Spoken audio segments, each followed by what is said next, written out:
questions and answers. Welcome to our May 5th live car shopping strategies. My name is Deshone. I'm known as Deshone the Auto Advisor. And over the next 60 to 90 minutes, I'm going to be sharing what we call the cars from home philosophy, the way you can shop, get bids, make your car buying simple, empower yourself, and guarantee that you did not leave any money on the table. We're going to talk about a lot of things you may not be familiar with. We're going to talk about things you have not heard before. We're going to tear back some mindsets that the car business has programmed in us for their profit. And we're going to tear down those mindsets because they're costing us thousands and they're making the greediest dealers in this country thousands of dollars. And we're going to get rid of that. So this show is sponsored by my new digital book. It's called Cars from Home, 7 Steps to Saving Time, Money, and Avoiding Dealerships. So I wrote that book to give you everything I know, everything I learned at Mercedes-Benz, at General Motors, running my own brokerage, and the hundreds of people, thousands now, that we've helped since 2021 to empower themselves in their car purchases. So part of my welcome offer to you is it's normally $97. You can get it for $24. That's my welcome offer for 30 minutes, anytime during the broadcast. As we go, you can get yours in my TikTok bio, in my Instagram bio, the YouTube comments, and the Facebook comments. It's a 75% off discount as part of my welcome offer for those of you who take action. And you'll have everything we teach here for the rest of your life. And you'll be able to move the same way you're going to hear me move and the way a lot of people I'm going to show you guys are moving. So no questions off limits. Feel free to start typing your questions. We are live on Instagram, TikTok. Hang on. I got Instagram up here. My man Dolan is moderating, so we're going to try to pull in every single one of your questions.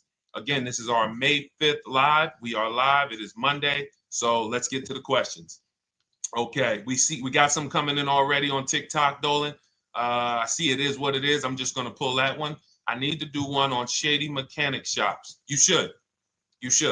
If that's your area of expertise, the public needs to know from someone who's an insider what is going on in mechanic shops. I'm sure they get a lot of value. If you guys want, it is what it is to launch a channel teaching people how to avoid shady mechanic sites, type ones in the chat so he can know that he should go ahead and do that. Or she. I can't see if you're a man or woman. But let's get some questions going. Yasoy Tommy, I see you on TikTok.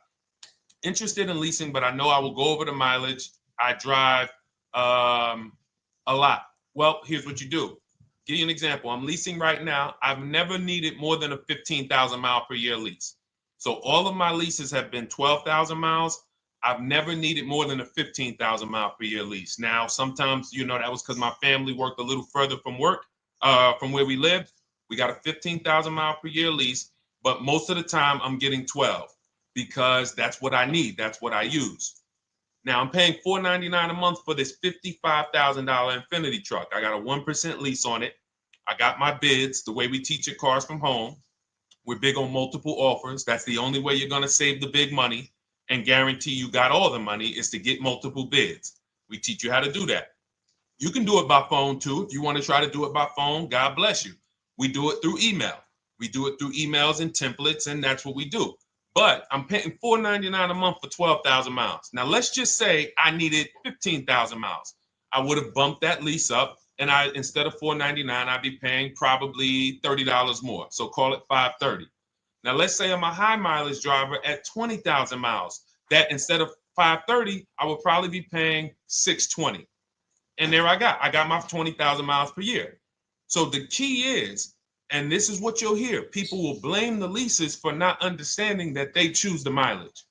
The mileage is not selected for you unless you go into a dealer and say, hey, work me up a lease. And then they're going to choose the mileage, probably give you 10,000 miles per year, and then try to close you on that. But that's not the way we shop. We're going to shop and we're going to adjust our miles based on what we need. So if I needed 20,000 miles per year, I would probably be paying $620 instead of $499. If I needed 25,000 miles per year, I would probably be paying $680. So I'm just paying, we get what we need and we enjoy our leases. because when we buy these cars and we drive ridiculous miles, we depreciate our cars, we destroy the value, and then we still have a loan on it in a lot of cases for a vehicle that we have destroyed the value in because we put 60,000 miles on it in 3 years. So our loan is moving very slow, but our vehicle's value is dropping through the ground very fast, which is typically how we end up with $15,000, $20,000, $25,000 in negative equity. I used to see it all the time in dealerships, especially when I was in when Uber took off.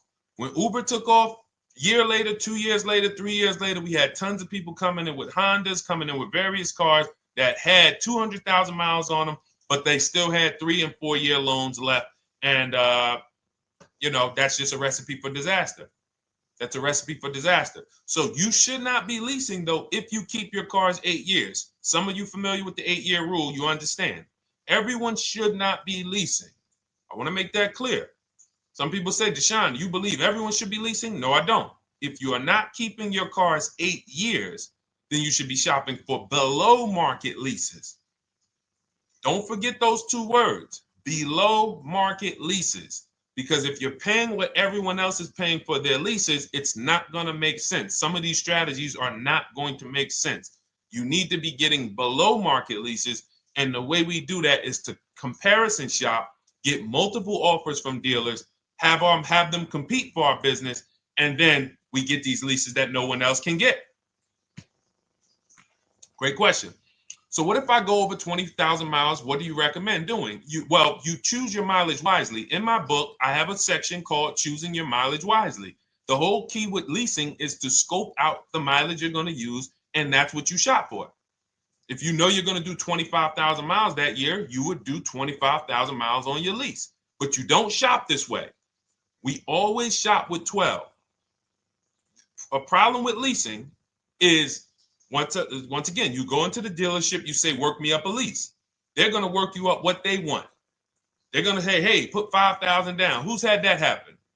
You go and you look for a lease and they tell you how much money you need to put down. Type me if you've had that happen. And again, welcome to everybody. This is our May 5th live. It's Monday, May 5th. Whether you're watching this today or you're watching this later today, because we will be rerunning this for those who couldn't make the show. Tell your friend they can catch it on our channels.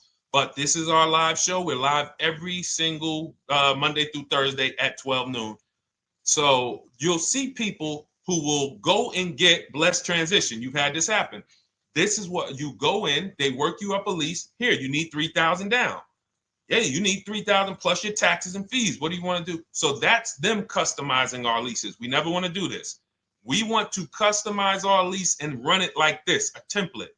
All your leases you get with, ready? 12,000 miles per year. First month's payment only due at signing. That's it. 12,000 miles per year. First month's payment only due at signing. That is how you shop all of your lease offers, because this allows you to now use the 1% rule, which I didn't create.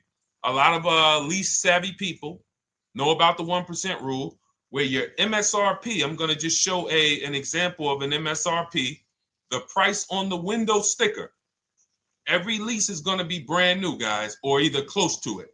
The price on the window sticker is the price we go by, the MSRP, and we're going to divide our monthly payment into the MSRP. And once we get that, the number, that's going to tell us if we got a 1% lease, if we got a 1.5% lease, if we got a 1.8% lease. And what we did was I created the 1.5% rule to know we were overpaying for leases. You don't have value when you lease something over 1.5%. But let's keep it to the point. The point is you're shopping all your leases, first month's payment due at signing, 12,000 miles per year, and then you're using the 1% to 1.5% rule to gauge the value. Once you find your best offer, that's when you go and you say, can you please adjust the mileage down to 10,000 because that's all I need, or up to 15,000 or 18,000. You shop your offers with 12. You find your best offer concerning what value is, 1%, 1.2%, 1.4%. You lock that up, and then you tell them, show me what the payment will be with 20,000 miles per year or 15,000 miles per year. That's going to keep you from walking into these 80% dealers which are never going to give you a below market deal, when they drop their prices, they're never going to drop low enough to beat their competition. That's why their name of the game is them keeping you from checking their competition. And then you avoid these people, you find those deals, and then you adjust the mileage with that dealer. But choosing your mileage is very important with a lease. And that's why you should take 5 minutes, 10 minutes, tally up your lifestyle over the next 3 years, and you choose your mileage that you need. Great question. Let's go, Dolan. I'm getting married today. Congratulations to Ash on Facebook, everybody. Ash is getting married today. Congratulations. May God bless you with a healthy, lifelong marriage. Hallelujah.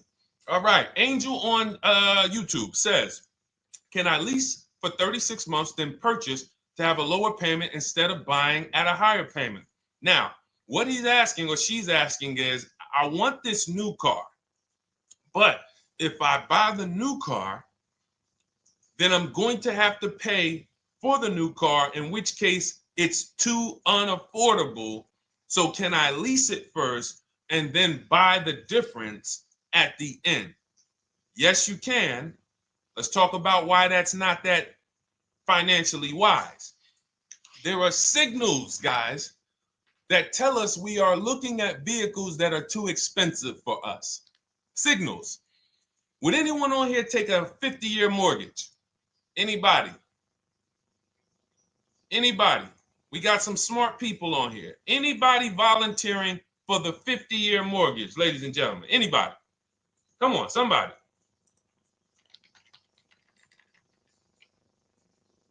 No, why not? Why not? Why is everybody saying no to the 50-year mortgage? Because we know it's ingrained in us that a 50-year mortgage on a house means we can't afford that house, right? Same thing with cars. There's signals. And so when we cannot finance a brand new car and it's affordable, what should we be doing? We should be going to get a pre-owned car. That's what we should be doing. So some of you have the luxury where you could afford both a new version of the car you want, and you can afford a pre-owned version, of course. So you might say, Deshone, I could afford both. I want this car, but I could afford, which one should I get, new or pre-owned? Thank you to the new gifter, Jeffrey Jones. Welcome. The Black King. Thank you so much. Gifter badges. Appreciate everyone who supports this broadcast. Thank you so much. You helped me to keep this information going. So what you're saying is, I could afford both.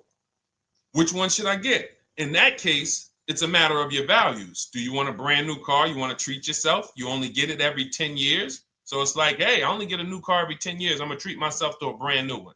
Curtis Thomas, thank you for sharing.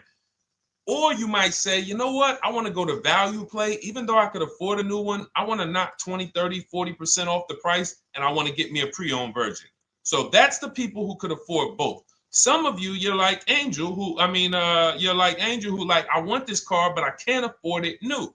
In which case you go pre-owned, because you don't want to buy you don't want to lease a car 3 years, even if you get a below market lease deal, great lease payment, turn around and buy the difference, because you're typically going to need a 5 or 6 year loan for the difference.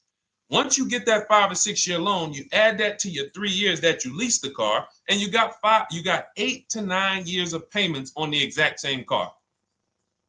8 to 9 years of payments on the same car. This does not make financial sense to pay that long on a car. This is, you can't reach the reward stage where the car is paid off and you're putting money to the side for maintenance and repairs. You know, you got a paid off car, because the goal with purchasing is to get to that long-term ownership where the car is paid off. I don't owe anything on it. You know, I got a couple $100 I put to the side for maintenance and upkeep, but that's all. That car is paid off. I can keep that thing for 15 years. I can pass it down to my son, my daughter. We got an extra car in the family. That is the value of purchasing. So if you have a payment for 8 years on a car, you don't get to that stage. So that's why before I would ever recommend someone lease and then purchase the balance, I would recommend someone purchase a quality pre-owned car and get it at a below market price. Okay, does that make sense? Okay, everything that we're talking about, guys, is in my new digital book. It's called Cars from Home, 7 Steps to Saving Time, Money, and Avoiding Dealerships. Has everything we teach, because the name of the game is learning how to structure your deals. When should I lease?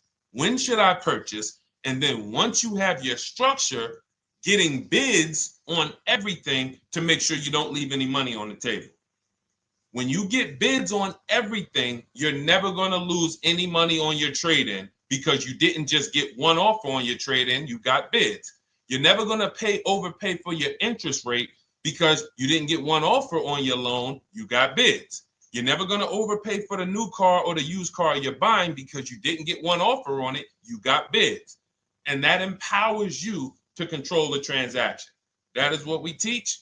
That's in my new digital book, step by step. You can get your copy for 75% off, normally $97, but it's part of our welcome offer for 30 minutes. You got it in my TikTok bio, Instagram bio, YouTube comments, or the Facebook comments for $24. Okay, enjoy it, use it. All right, let's keep it going. I need to buy a car. I want to know how to buy the advertised new the new SUV vehicle for under $10,000 or even under $20,000. I don't really understand the question. Let me read it again. I need to buy a car, and I want to know how to buy the advertised new vehicle for under $10,000 or even under $20,000. Are you saying that's the discount you're looking for, or are you saying that is my budget? Please let me know. I don't quite understand. Go ahead to the next one, Dolan.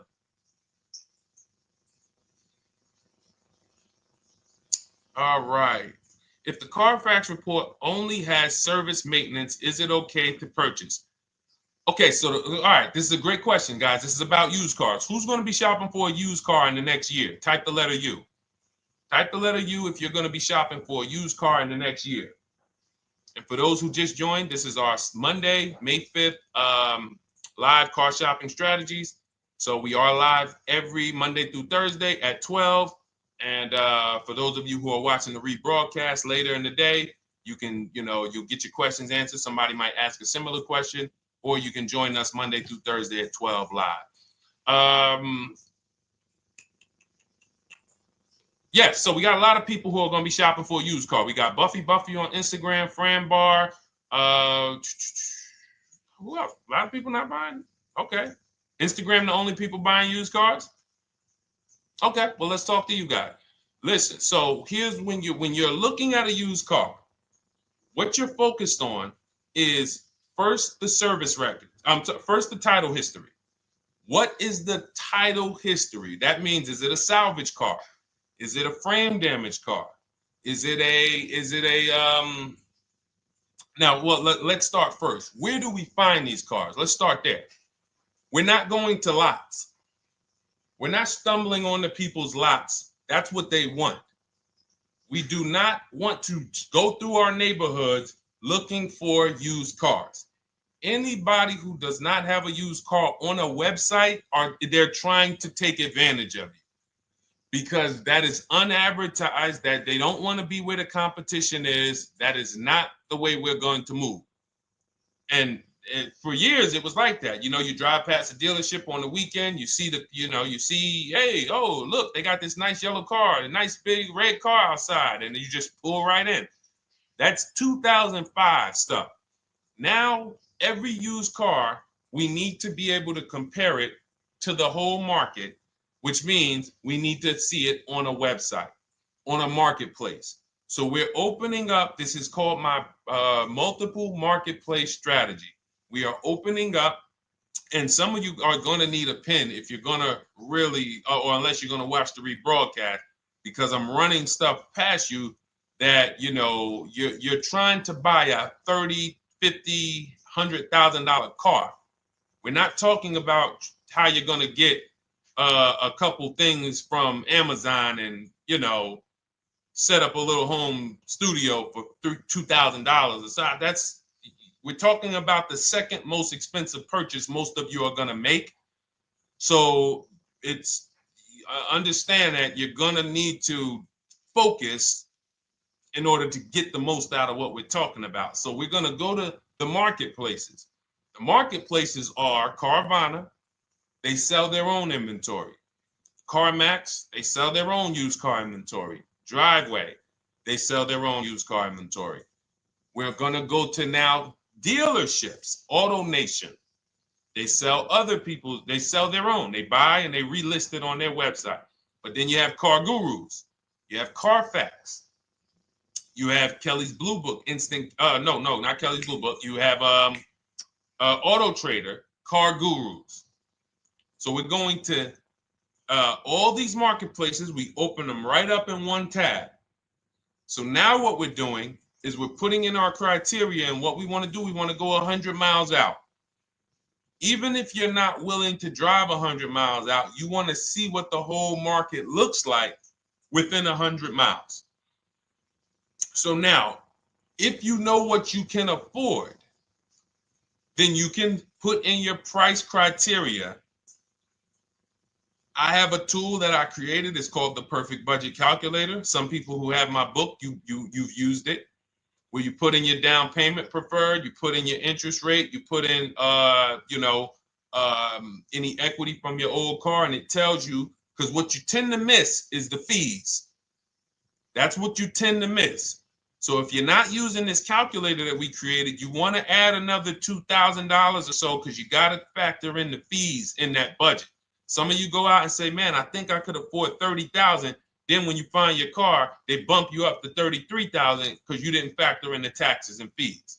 So this calculator does it for you in my book, and everything we use the Perfect Budget Calculator. But if you're not using it, just estimate another, a little higher. Now you put all of that into the marketplaces. Now you're looking for what the inventory is. Now, here's the reason why you must open up all these marketplaces. First reason, they have different cars on them. Carvana and CarMax has different cars than Car Gurus, Cars.com, Auto Trader. There's different cars on them. Another reason we need to open it up is because sometimes you'll see one car here on Car Gurus for $31,000, and then you'll see that on Auto Trader they marked it down $2,000. It's $29,000. And you're like, wait, why the heck is it lower? This is the same car. Well, it could be because this marketplace got the notification first to lower the price, and maybe this one takes a little longer to see that, oh, maybe that takes 24 hours before their updates take effect. So that's why you want to open up all these marketplaces. Now you're narrowing this down first based on your color choices, what options you want, your models, and now we're starting to narrow this thing down.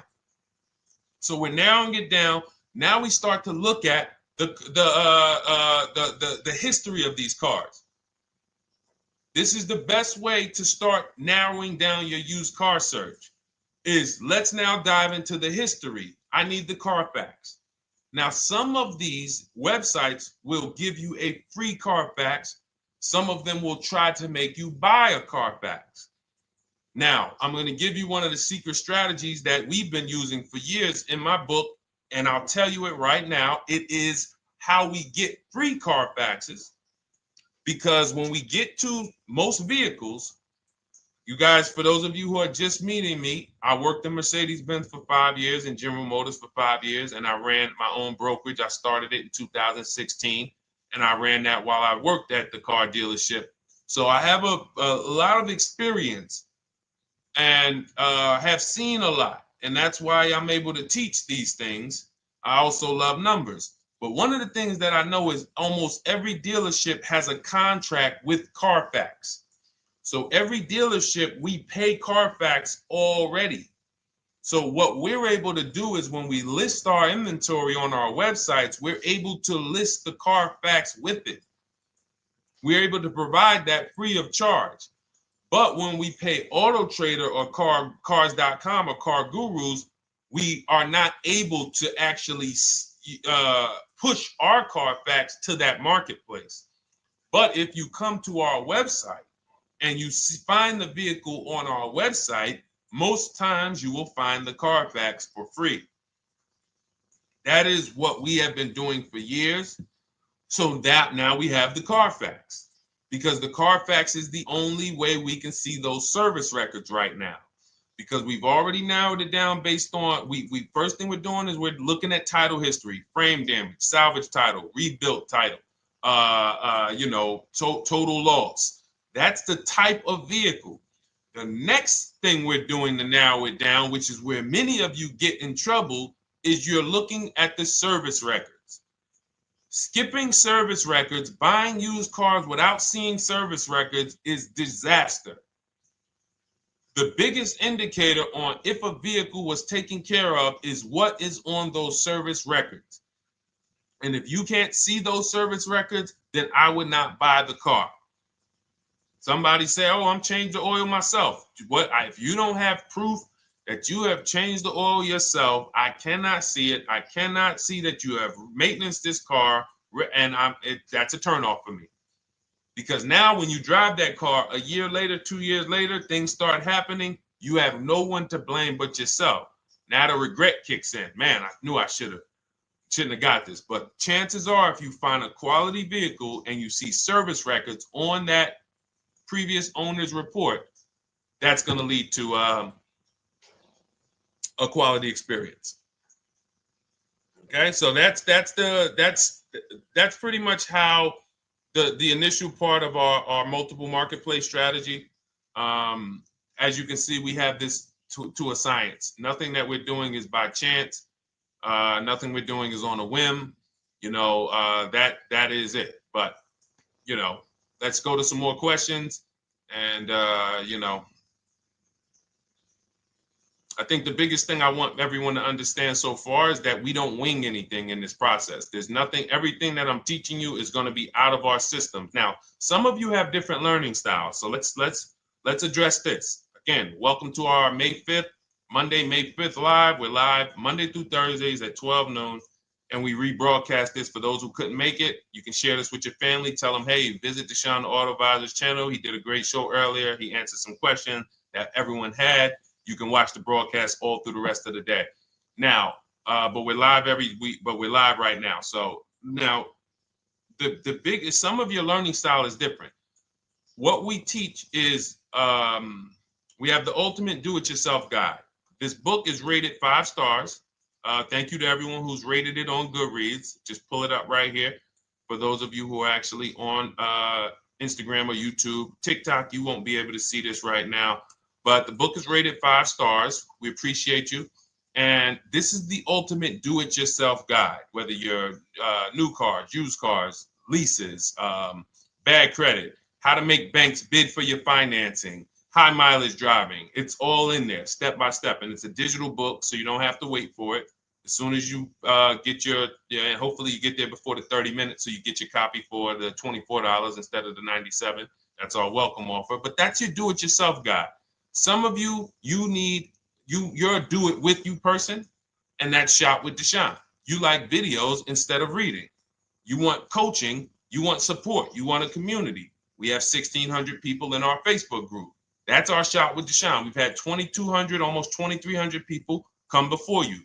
When you see me share people like Zafrina and like Melissa and Sheree, Ken, all of these people who are, they're showing their car deals that they got. Look, took me about 30 days. He went through, past Friday, locked down 2 vehicles, 2 Yukon 2025.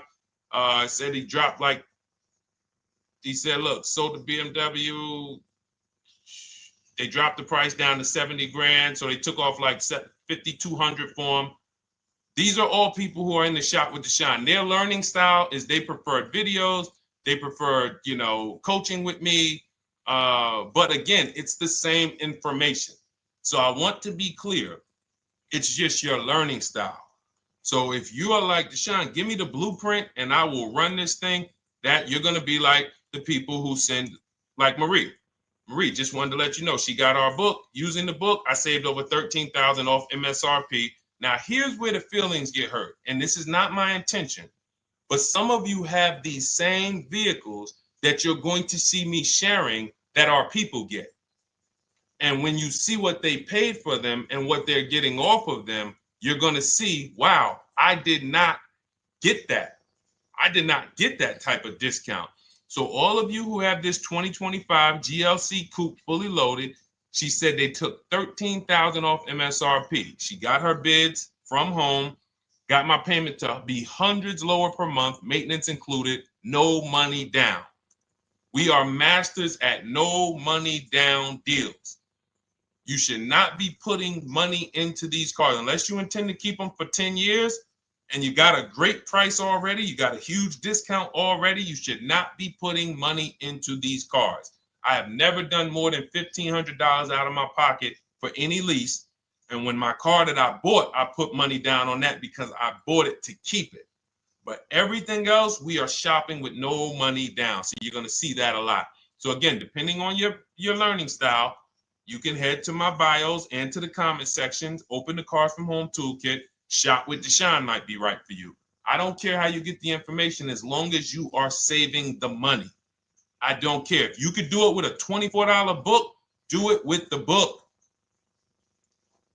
I would rather you say, man, this guy Deshone helped me. I bought his book. I got it on the sale because he did the welcome offer for $24. And man, I done got 4, 5, 6 cars using this thing. And all I paid was $24. Congratulations. I will celebrate that. I wish that for everyone, but that's not everyone's learning style. So, okay, Dolan, let's keep it going. I'm sure we got a lot more questions coming in. Molly from Facebook, great to see you. Needed to be here. Well, I'm glad. I just ordered a new vehicle last week, expected to arrive in 3 months. I need a breakdown of how to get out if the options they want, get out of the options they want to the MSRP. Well, first of all, what you want to do is you want to get bids now. You do not want to wait. Those of you, she's ordered a car. She's scheduled to be here in 3 months, and she has not locked in her pricing.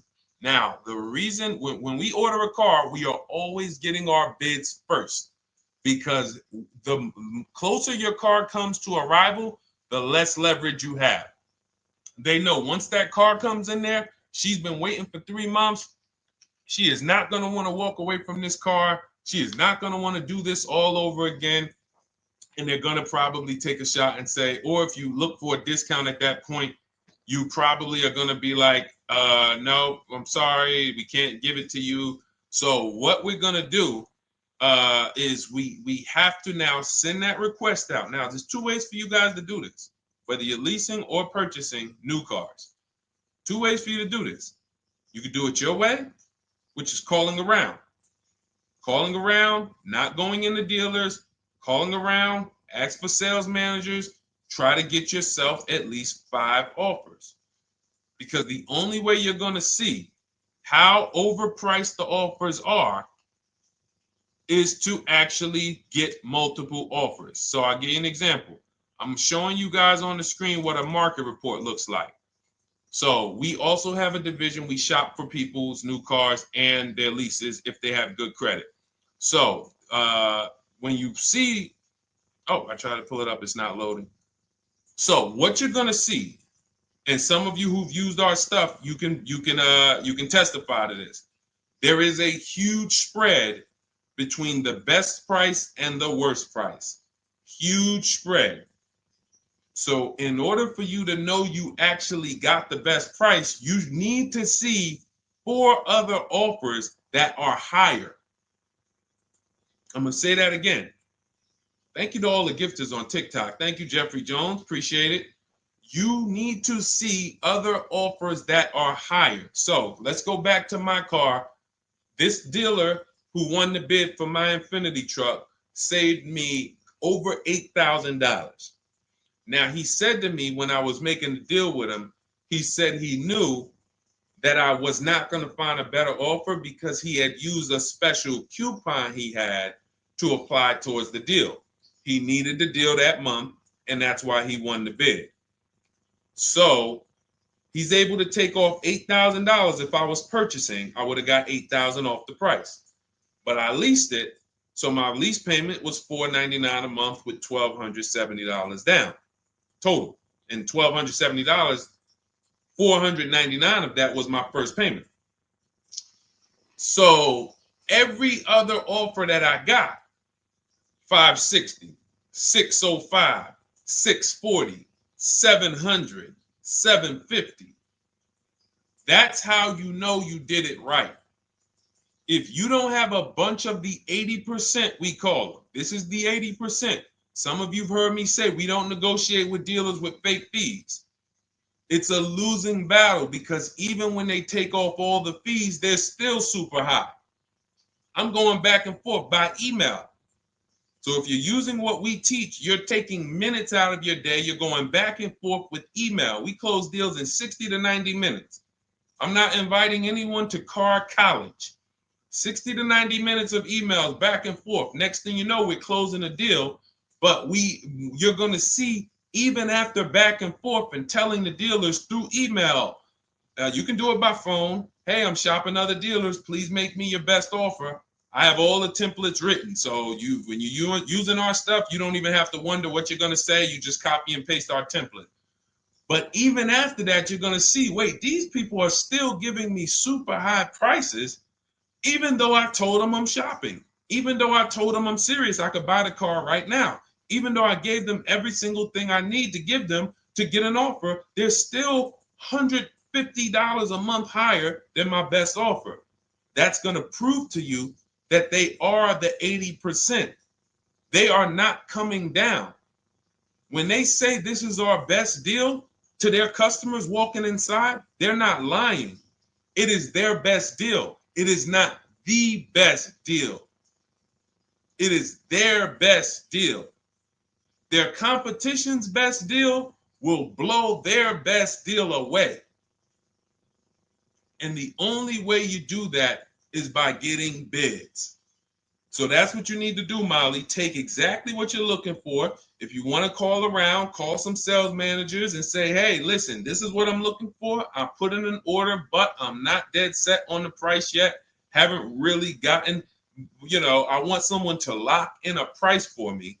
And hopefully you're purchasing, because if you're leasing, it's tough, because once that lease comes in, you do not know what the lease program is going to be. So if the lease program is bad, then you could find yourself jammed up. Now, here's what we try to do to prevent that. It's not always possible. Here's what we try to do. Once you have found the best dealer who's won the bid, now what you're going to do is say, based on this price that you're selling me the car for, can you give me a lease estimate now? So let's say I'm ordering this Infinity. I shop around, I find a dealer who says, all right, Deshone, I'll place the order. I'll take $6,000 off list price for you if you do the business with me. Perfect. Can you give me a lease quote based on that now? I know this is not the vehicle. My vehicle's coming, but can I get some type of an estimate of what it would be? And then I look at that, and if it's affordable, now I place my order. But I'm not placing an order for a lease blind, not knowing what my payment's going to be when that car gets here. Okay? Does that make sense? I know I may be typing, this is heavy. That's why I told you guys, when you're here with us in car buying, below market car buying strategies, this is like short 60 to 90 minute master classes. This is not lives where I'm showing you how to make macaroni and cheese and turkey and like, okay, yeah, you got your music playing in the background. Hey, listen, all right, what I need? Oh, hand me the Sazon. No, you could do multiple things. This is heavy finance talk for 60 to 90 minutes, and it will change your life. And I just saw my girl, Lisa. Lisa, good to see you. Lisa's been, she's been learning from us and rocking with Cars from Home. Let me see. I'm glad you clarified, even if no money down on the lease, you still really have to give them the first month's amount. Yes, I don't know what I'm going to do yet, buy or lease. No matter, I'm learning lots and sharing with my peeps. Thank you, Lisa. Thank you. Now, technically, you don't have to give them the first month's payment either. What I do is our templates all involve shopping, first month payment due at signing. But if I wanted to, so let's say, for example, on this $499 a month lease I got on the Infinity, and I'll actually will add this because I'm glad you said that. The lease that's your first month's payment, so it's not considered money down. It's considered your first month's payment because you're leasing, you're paying 36 months or 39 months. We don't do 4-year leases. We don't even do 3.5-year leases in most cases. We're not doing it. It's 36 months, 39 months. And if they have a really, really good program for 2 years, they will tell us about it. But we shop for 36 months. But you can tell that if I wanted to tell them, you know what, I want to do a straight sign and drive. I don't even want to give you the $499 for the first payment, which means you're asking them to pay the first payment, then it would have just been $500 going back into the cap cost, which would raise the payment probably with interest and taxes, maybe 15, 17 bucks, something like that. So if I truly wanted to bring nothing to the table, I can just have them to, cap the first month's payment. You can do that. You can do that. So you can ask any questions. I know you're in our Facebook group, and so you let us know. But the 8-year rule is your basis for leasing versus buying. The 8-year rule, when you guys open up my book, you'll hear me talk about this. I'm going to make a whole lot more videos about the 8-year rule because it is the parameters for how to know whether to lease or buy. It takes into account how drastic cars depreciate. They lose value like crazy.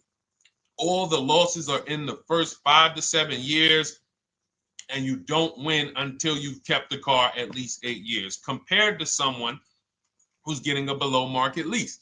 So let's take an example. You look at somebody like, look, Brian. Brian got my book. Just finalized my first ever lease using your system. 2025 HRV Sport all-wheel drive, $30,000, $505 MSRP. So this is a $31,000 vehicle almost, and he got it for $395 a month, which is a 1.2% lease, no money down. Now, his initial quote from this dealer was $434. This is the winning dealer. But in my book and in our systems, we have a counter offer calculator where we put all the offers we get into the calculator, and then it calculates the best offer and it tells us what to counter. So his initial quote was $434. He countered with the calculator and ended up closing his deal at $395. So these are the people that, for all of you who you're like, wow, are there any cars out there with a $300 payment anymore?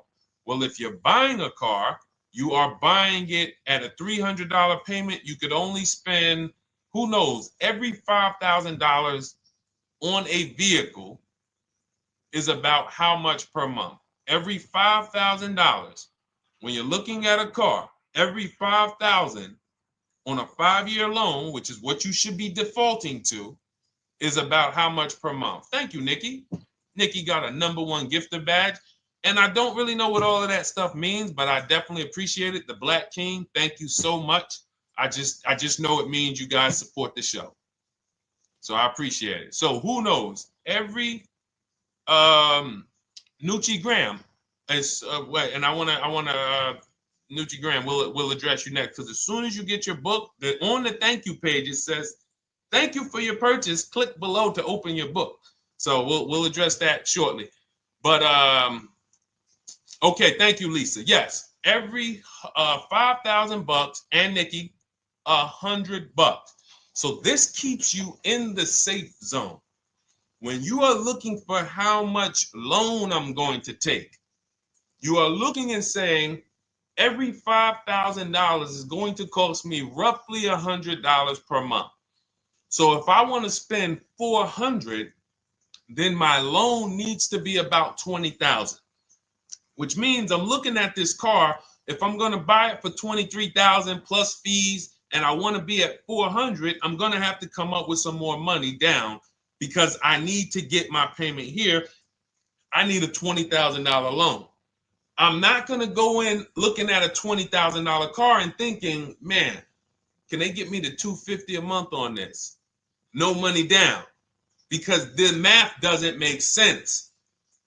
Because the only way they can get you to that is to put you in a 7 or 8 or 9 year loan, which is a horrible deal. And they've done it to a lot of people, because you go in and you just say, get me to this monthly payment. And they're like, well, you didn't say how long. You come in later, hey, man, my loan is, I remember, man, a guy called me, and this is, unfortunately, people are not trained to look at how long their loan is. Early in my career, I think I was still with General Motors, and a guy came in and he had some vehicle, And he was like, you know, D, could you look at this, man, and tell me, because I don't, you know, I'm trying to get out this thing, man. They telling me I can't get out of it now. That's a recipe. You bury yourself when you make these types of moves. They're saying I can't get out. I looked at his contract. It was a 96-month loan. 96-month loan. So he's in a 96-month loan at a high payment. He's going nowhere. And what it came from is him going in and saying, hey, get me to this payment. My payment's affordable, but how long is the payment? That determines what you're paying for the car. So when we say, yo, are there $300 payments out there? I'm showing you. Leasing, there's cars you can drive 30,000 miles, $30,000 cars, beautiful vehicles, payments in the threes when you're shopping and getting bids, and you're finding vehicles with great lease deals. At the same time, on a pre-owned car, that's only going to get you under 20 grand, between 15 and 20 grand. So it's about getting the most for your money. And getting the most for your money, you must take into account the 8-year rule. If I'm not keeping a car 8 years, I should be shopping for a below market lease. I'm not tying up any of my money in this car because I'm not keeping it long enough to have all of that money benefit me. Does that make sense? Type ones if that makes sense. Type dollar signs if that makes sense, because this is about money. If I'm not keeping the car 8 years, then all the money I'm going to tie up in the car to pay for it, to pay off the loan, to do the maintenance, to change the tires, to change the brakes, to change the oil, to change the brake fluid, the transmission, all of the money I'm putting in that car, just normal maintenance. I didn't say anything broke. Normal maintenance over 7 years. I'm not going to keep the car long enough to have that make sense. Whereas had I leased, I'm just below market leases. I'm just literally paying cents on the dollar, changing my oil. Most of the times I'm out the car before I need brakes, unless some of you are driving 15,000 mile a year leases, and then sometimes you will replace the brake, but it still does not compare to the cost of purchasing. And you know, throughout the show, I'm gonna show a lot more lease deals and a lot more discounts. But the reason why I show you guys the lease deals is because the money doesn't lie. Unless you're just hell bent on paying more, the money does not lie. You can't compare when I was, you know, I'm driving $40,000 cars, my payments have a 3 in front of them, and my friends are driving $20,000 cars and their payments have a 3 in front of them. And those cars are used, need maintenance, you know, warranties done ran out after 4 years. I'm over here driving brand new cars, problem free, and they're paying the same amount or more than me, and they're driving inferior products. And then once they really get tired of the car, they go ahead and they trade it in and they start the process all over again. So it's bad financial advice that the car business never trained on, and they just love for people to be ignorant. But we're not going to be ignorant here. All right, Dolan, let's keep it going. By the way, all of you who just joined, this is our Monday, May 5th live. We are live every Monday through Thursday at noon. So for those of you who may be watching the rebroadcast, we rebroadcast the show all through the day. So for those who missed the show, you can either, you know, or some of you want to tell your friends, oh, hey, you're shopping for a car, go watch this show. And we'll rebroadcast this show all through the day. And we rebroadcast all the episodes through the weekend. So for those of you who didn't have time, you're like, man, I want to catch up on all the shows, all the questions that were asked. We'll rebroadcast those through the weekend. But we are live every Monday through Thursday between 12 and usually 1:30. You can have your friends and family tap in. You can bring your questions, and we try to get to as many as we can. All right, Dolan, let's keep it moving. Let's get to some more. What are the companies for loans? Well, there's a lot of them. First thing you want to do is, so we teach something called the bank bidding war. This is a question, because here's my question to you guys. Where do you get your car loans from? Here's my question to you. And I'm going to tell you how we should change the answer, because I know what some of your answers are going to be. Where do you get your car loan from? Some of you are going to say my bank. Some of you are going to say the credit union. Some of you are going to say the dealership. But all of those are not the answers we want to go with anymore. Here's the answer. You got it, Nikki. I love Nikki. Whoever gives me the best rate. That is going to be the answer moving forward. If you're using what we're teaching, that's your answer. Whoever gives me the best rate. What, in other words, whoever wins the bid. So what we're doing is we are not just going to our credit union and having them run our credit, give us a rate, and now we going out and we're shopping with a check in hand and we're shopping with our back against the wall because the bank says, well, hey, you know, your pre-approval expires May 17th, so you hurry up and find a car or you're going to have to come back and run your credit again. Now we're over here and our bank is putting our back against the wall. That's ridiculous. So what we do is we use what you should do is you should look at the average interest rate. If you have average credit, look at the average interest rate, and then you use that to budget. Again, I have a calculator that we invented. It's a proprietary calculator. You can't find it on Google. It's in my book. It's in our course, Shop with Deshone, in our checklist, our video checklist. This is stuff that, again, we don't, if you notice stuff that I teach, it's not anywhere. Deshone, why can't I find an 8-year rule on YouTube? It's because it's Cars from Home. We created it. I can't find the 1.5% rule. No one else teaches that because it's our intellectual property. We created it. I don't mind people saying it, but they need to understand we didn't find this stuff. We created the stuff. So calculators, we invented them. So this calculator you take this interest rate, but even if you want to use a standard payment estimator calculator, you can take just what I said. Remember, add a little bit more for the fees, because that's what you're not taking into account. The fees, the taxes, and that's where we get in trouble. My calculator, our perfect budget calculator, does that for you. So now you want to look at the average interest rate. Type in average rates for cars. Use that for your budget, just so you can know about how much car I can go and get. So between what I told you about the $5,000 being $100 a month, and that last part about, adding a little bit more and using the average interest rate, you should have a good gauge on a range of car to go and shop for. Now, once you now shop your market, whether you're shopping new or whether you're shopping pre-owned, once you find no one's touched your credit till now. No one has touched your credit with a hard pull, especially not. We do not, in order for this to work, like what Nikki is saying, where you're only giving your business to the bank or credit union that gives you the lowest APR. In order for this to work and for you to be able to shop freely, no pressure, you need to make sure you don't let anyone run your credit with a hard pull before you find your best deal on a car.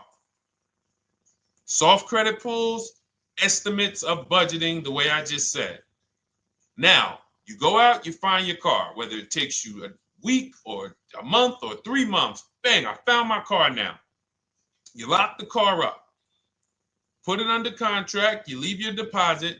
You never, ever. How soon when you get a car does the dealership want you to take it?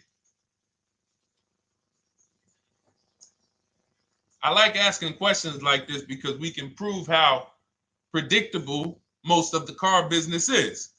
How soon after you purchase a car does the dealership want you to take it? Thank you, Janae. Immediately. Now, the reason for that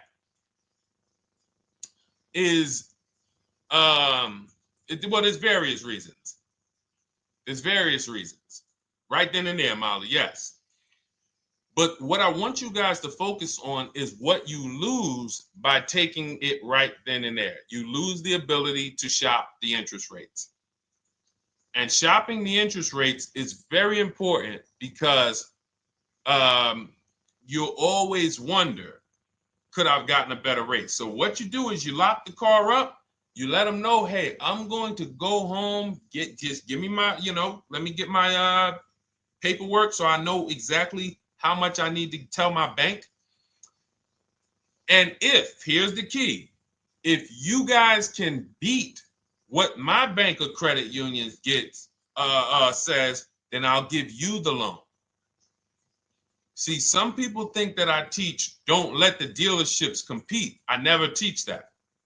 What I teach is don't let the dealerships be your first offer ever. They are always your last offer, and they're competing against other offers that you got.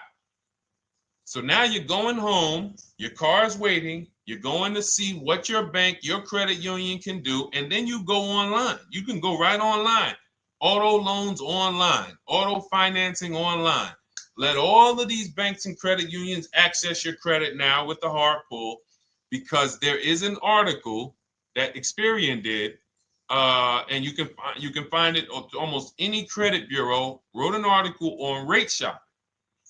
They allow you to have multiple lenders compete for your business within a small period of time. They say the window is 14 to 45 days. So if the window is 14 to 45 days, how quick do y'all think I want you to do it? If the window says, because that's a big window, as long as you shop within that window, at the end, those multiple inquiries will have the same weight on your score as one inquiry, because it looks as if you were shopping and you were doing your due diligence. Thank you, Greg, Sheila, with these gifter badges. I don't know. It's like a nice. I appreciate it, Glendale. Thank you. So with these, when these banks are competing, what you're trying to do is say, everyone here on my end, we call this the bank bidding war. This is round two. Round two is you are bringing your car home. I'm sorry, you are at home. You're going online. You're calling your bank. You're calling your credit union. If you have one, you're going online. This will take you literally one day, not even. This maybe take you an hour. Because if they say that the window to shop is between 14 and 45 days, I want you to do it in 24 hours. We want all the competition in 24 hours. Because that guarantees we are way within the window. They're going to look and see, wow, this person bought a car. They had multiple lenders competing in a small period of time. They're not out here just letting people run their credit over, every week. Some new banks running their credit. So now you call the dealership afterwards. You say, hey, the best offer I got was from such and such credit union or such and such bank. If you guys can beat it, I'll give you the business. You allow the dealer to now shop you to their banks. In which case, they're going to call you and say, hey, good news, we got you a better rate. Or, hey, good news, we couldn't beat the rate, but we can match it. In which case, they save you the time, they save you the paperwork. Or they're going to say, hey, listen, that's a great rate you got. We can't beat that. None of my banks can beat it. And in which case, we guarantee all around we got the best rate, which is the goal we're looking for. As Nikki said, I'm only giving my business to who gave me the best rate. That is the bank bidding war. So when you get your digital book, Cars from Home, you'll get that in writing. We also have it in our Shop with Deshone video checklist for those of you who are more do-it-with-me types. Again, we're all about your learning style. And some of you just like, Deshone, I see you. Can you shop for us? What are these? I'm seeing a lot of you guys shop for people, new cars, new cars, leases only. And you have to have good credit. Your FICO scores need to be over 670, all of them. But if you don't, again, same result. We've been helping people get these results since 2021. And again, I am all about speed. These are short videos. The book is boom, action steps, action, action, action, action. I'm not trying to teach you everything about cars. I'm trying to walk you through a path, a 7-step path to get to the result you want all the time. Okay, I'm not taking you to car college. You're not going into the car business. You just need to know how to get the best deal. And that's what it's about, step by step. Okay, but for those of you who are just coming on, this whole show is sponsored by my new digital book. It's called Cars from Home, 7 Steps to Saving Time, Money, and Avoiding Dealerships. It's a digital book. Everything we teach about new cars, used cars, leases, below market financing, high mileage driving tips, bad credit tips for those of you who have your credit is not going to qualify you for everything else we're talking about. You need specific strategy. We have that specifically for people with bad credit inside my book and inside Shop with Deshone. So that's why I never believe in one size fits all car buying advice, because all of you are in different situations. So how does somebody look saying, you all should do this? We're all in a different situation. I have a trade-in, he doesn't. He has a lease that's coming due, he doesn't. Oh, he has a lease that's coming due, he has equity in it, we need to help him get that equity out. He has a lease, it has an equity, but it has a third-party restriction. We can't talk to people the same. That's why everything we do is custom and letting you know, no matter what your situation is, it's very common to us. Very, very common. So, all right, let's keep it going. We got some more time, Dolan. Pull them up. More questions. All right, yeah, I see we got a couple more coming in on TikTok. How do I get the book? Well, the book is in my TikTok bio. In my Instagram bio, there's a website there. It's Cars from Home Toolkit. And then you'll see the welcome special for $24. So the book is normally $97, but as part of our welcome special, you got 30 minutes to get yours for $24. So you won't pay the $94. You get 75% off. We also have a link for you guys on Facebook and YouTube in the comment section so you can get your copy. And if you're going to spend a couple more minutes with us, I would appreciate if you share the broadcast with one person that you care about. So that can help. We can help get this information out, and we can help change lives. If you didn't receive your ebook, well, first of all, as soon as you purchase your book, you're going to see a thank you page. It says thank you. Screenshot this page, and then it says below. Click the link below to open your book. So you actually get the link to open it as soon as you make the purchase. And then I say, I also emailed you a copy. So sometimes people type their email in, one letter's wrong. Obviously, we can't send a book to an incorrect email, which is why I have my support team's email right on there. So that if you don't see that book within 5 to 10 minutes, you email my support team, hey, I didn't get the book. They'll get you the book right away. So as you can see, I want you to, Dolan, can you put up, do we have anywhere with, we can put up the support team's email for this person, and just send an email to support. There you go. Thank you so much. Support at Deshone the Auto Advisor. Thank you, Dolan. Best moderator in the world. All right, so shoot them an email. Just let them know. Give them your first and last name, and they'll check the record, make sure that we have a purchase from you, and they'll send you your book right away, so you can dig right into it. Okay? All right, let's keep it. We work with clients all around the country. What I'll start doing, I wanted to bring some on here today, but I can't load them up. The system is showing an error. So I got a lot of people. I always bring tests. I always like to show results. So, you know, I'm a results person. So you'll see a lot of people that I share. Brian, who has our book, and, you know, his lease, Marie with her $13,000 off. All of these people made deals from home. They were not in a dealership negotiating this. You got, look, Frank, I bought your book, used your system, and just closed my deal and have positive results to report. I love when y'all email me, by the way. Like, please continue to do this. A caveat is I wanted a just released 2026 Genesis G70 Advanced, and there are no incentives. I could have gotten incentives on the 2025. However, I wanted the 2026, and I was willing to pay. So even with high demand cars, even with cars that are rare, this is the situation. I reached out to 20 dealers and I received 9 offers for 36 months, 12,000 miles on a $58,000 MSRP. The initial offers range from $1049 to $901 with everything in between. I counter offered using the calculator that we have and closed the deal at $815 on a $58,000 MSRP. That's a 1.4% deal.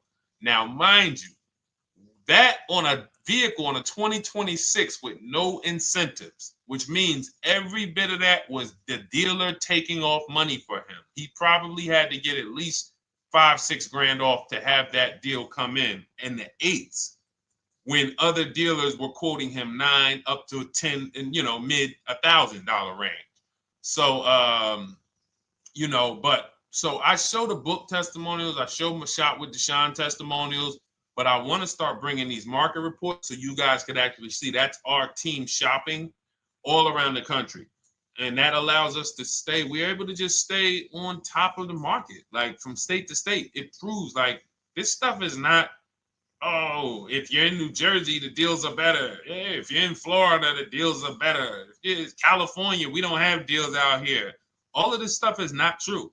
And thank God we have people using the Cars from Home systems, be it by book or be it by our video checklist, or be it us shopping for people all around the country where we can tell you beyond a shadow of a doubt. I can show you market reports from Texas, from Oklahoma, from South Dakota. We did a deal for a Mazda, a South Dakota deal, Nebraska, California, Florida, Georgia. We're shopping for people all around the country. And there's great deals everywhere in the country when you know how to make dealers bid. Because you're always going to find that 20% dealer who just wants to beat their competition. They're the best in the region. And you got to go out to find them. You got to have a system to find them. Because most of the dealers are not them. Most of the dealers are the 80%. That's just the way it works. It's a numbers game. And the 80% are very expensive. And when you walk into the 80%, they'll go down. You're like, oh man, all right, can you take off? Can you get me down? Like, yeah, man, you're like $150 a month higher than where I could be, my max. And they go back and forth. They're like, man, I could take off $50 a month. Ah, man, that's the best you could do. And then next thing you know, you get down to 100. Yeah, all right, we'll take off $100 a month. And you're like, all right, I guess I'll take that. You don't realize that a 20% dealer, not only were they nowhere near your max budget, they were $100 less than your max. You're talking to the 80%. The 80%, when they come down, they're still here. The 20% are here. So you're over here with an 80% dealer walking into these dealers. 8 out of 10 dealers over here are 80% dealers. So y'all talking them down like this, and y'all thinking we winning. Oh, I talked them down to this. Meanwhile, the 20% dealers are here. 20% dealers will launch a bid. We gotta cut. Oh man, if this thing wasn't broken, tomorrow's show, I'm gonna bring on a lot more market reports. We got dealers who come right out. We getting offers 700, 790, 820. Dealer come right out 650. Boom, blow everybody away. Like, oh, let's go. We got a winner. Looks like we got a winner here. That's it. And then it becomes fun. As you can see, this is fun for us. When you change the way we shop, you shop and you start to you're going to be the prize. You're going to be the prize. So anyway, let's keep it moving. For those of you who have gotten your book, I look forward to you using it, empowering yourself, having these same results. For those who didn't know about the book, it is a digital book. You can get your copy for 75% off for 30 minutes in my TikTok bio, my Instagram bio, the YouTube comments, and the Facebook comment. And for those of you who've been on and you still don't quite trust us, you want to get started with maybe some free advice, go grab our cheat sheets. We have our free cheat sheets in my Cars from Home toolkit, totally free. Test us. Look at the cheat sheets, look at the strategies, look at the emails I'm going to send, guiding. Like I don't play around. So if you want to just say, test out, let me hear some free advice, start with our cheat sheets. All right. Yes, I'd actually answered that when I read that comment, Dolan, on TikTok about do we work with clients in New Jersey and New York? Well, yes. When it comes to shopping done for you, if you open the Cars from Home toolkit and you're like, Deshone, I just want to relax at home. You guys go shop the market for me. If you have good credit, FICO scores over 670, and you have and you're shopping for a new car or a lease, you can book a call with us and we can see if we can help you. Book a 10-minute call. It's free. And we can see if we can help you. Is it best to lease a car if you're currently underwater? Ooh, if I was underwater right now, let's just say I have 15,000 negative equity. I made a bad deal during the pandemic. I'm upside down and I'm like, man, I got to get out of this car. But and first of all, I know I should be leasing because now we know the 8-year rule. The 8-year rule says if we're not buying our cars to keep them at least 8 years, we should be shopping for below market leases. We're going to pay a lot less money. Below market leases, not normal leases. Very important. So what I'm going to do is I'm going to actually right now look for an electric vehicle that I could lease because some electric vehicles right now, we're getting under 1%. We're getting 0.88% leases. We're getting 0.79% leases, because if you do your bidding, you're going to see. Now, again, if you want to call around for your multiple offers, you can do that. I'd rather you call around than to do what you've been doing. I'd rather you, with your new cars and your leases, call around before you walk. That's better than what you've been doing. But if you're like, Deshone, I don't want to talk. I don't want to wonder what I'm going to say. I just want to copy and paste. That's the Cars from Home way. Either way, you get your 5 offers, and you're going to see now, my best offer on this $40,000 electric car might be $320 a month. So I'm now driving a $40,000 car. If I didn't have my negative equity, then I would be driving it for $320. But now I got to bring this negative equity over. Now, the reason why you want to look at these electric cars for this is because if you try to bring a bunch of negative equity over, what ends up happening is you're now messing up the loan to value ratios, and the bank won't approve it. So you might go in and look at a $40,000 car, and now you bring this 15 grand of negative equity, and the bank is saying, we're not going to loan $55,000 on a $40,000 car. We're not doing that. So that's when they'll say, some of you may have heard this before, you have to put money down. They'll say, we can't get you approved unless you can put $3,000 down, $5,000 down. You have too much negative equity, and the bank is not going to approve it all. But when you get your bids on some of these electric cars, you're going to get $10,000, $15,000 off. And this is specifically what I would be looking for. I would be looking for the electric vehicle that when I get my bids, I'm saving 15 to 18 to 20 grand off. And if you guys don't think that's possible, you haven't been here for long. You know, this is Milligan. She bought her Mercedes EQE last year. She literally, MSRP of her car was $79,245. She got almost $30,000 off the vehicle. Almost $30,000 off the vehicle. $51,359 is her price.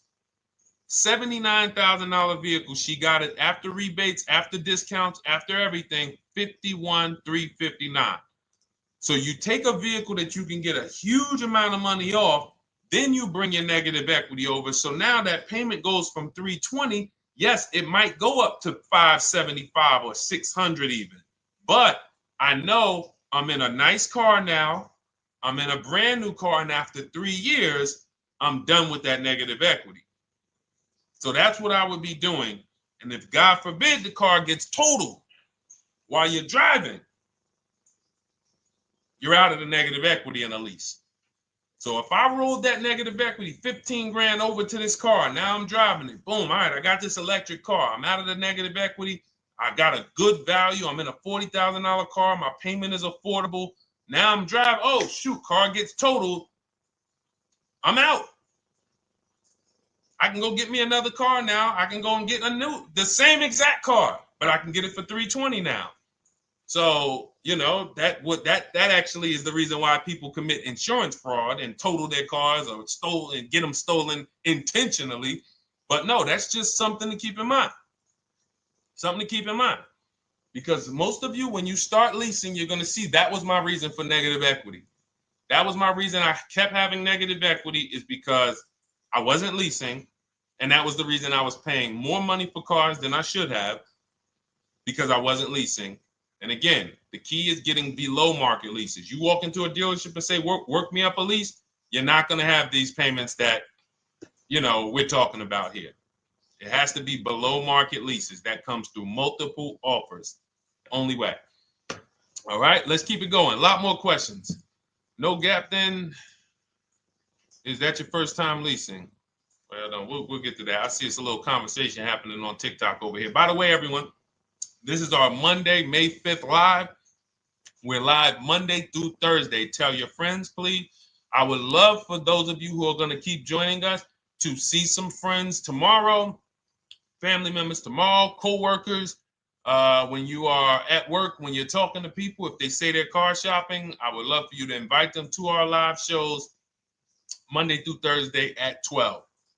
And if they couldn't make the show, we will rebroadcast each episode for the rest of the day. So after today, after we end the show, if you guys want to refresh on some things or you want to whatever, you want to send people, we will rebroadcast this episode for the rest of the day. And then on the weekends, we put together a weekly compilation. We broadcast them all just for the people who couldn't make the live shows. But every Monday through Thursday, we are here. And yes, happy Cinco de Mayo to you too, Nikki, and to everyone who celebrates. All right, what do you think about waiting till December month, mid-month to buy a vehicle? I do not. Dealers need cars to sell before that. It's a myth. All right, we're going to dispel a myth, okay? When have we been taught that the best time to buy a car is? Thank you to everyone running up the likes on TikTok. We're at 3,400 likes. Every time you hear something you like, you double tap the screen. That makes a big difference. It sends a message to TikTok that we're doing something good over here.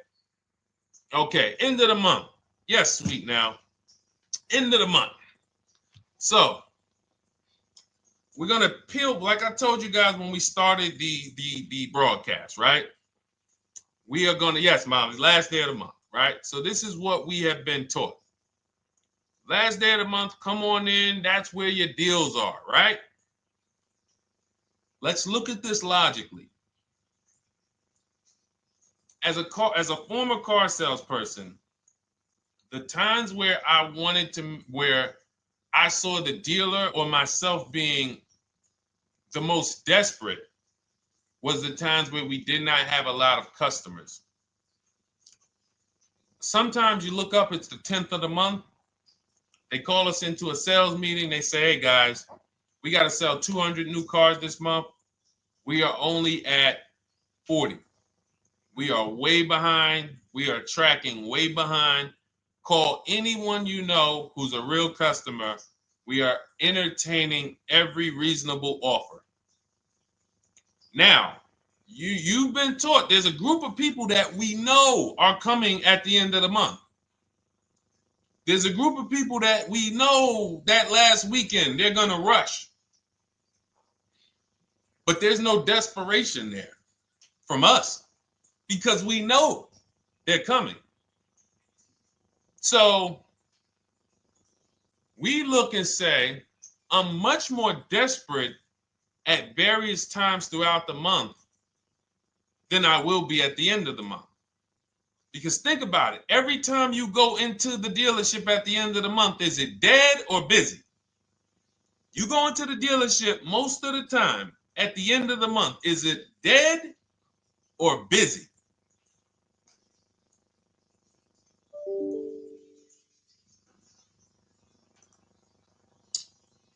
Thank you. It's a zoo. It's a zoo. Customers everywhere. That means all the car salesmen are not worried about making a deal. In fact, they're looking at you and saying, hey, Molly, thank you. Listen, I know you, look, I know the payment's $780 a month. I know you said you wanted to be at $499, but, we've been going back and forth. Can you work your way up, get closer to the $780? Because they know now we can take a shot. Because we have some other customers behind you, Molly. Did you see the people walking out? These people just walked out. They're mad. We don't have enough salesmen here. We got people waiting 40 minutes to speak with somebody. Do you think you're getting the best deal when that's the energy? Yes or no? Let's just be honest here. See, you might forget some of the lessons that we teach if you don't have our books and if you're not in our video checklist and coaching. You might forget some of the lessons, but hopefully you won't forget the stories. So you walk in the dealership at the end of the month, the place is a zoo. It's people everywhere. They're ringing bells. They got the big clown, donuts around. Hey, you want a donut? Do we think there's desperation? Thank you, Sheila. Thank you, Molly. There's no desperation here. And they don't magically wait till the end of every month to hit their numbers. Some dealers hit their numbers at the 25th of the month. Numbers are hit. We still got people coming in end of the month. So What we want to do to answer the question is we want to be positioned. What I like you to do, for those of you who are in an emergency situation, you need a car in a week, in 2 weeks, that's fine.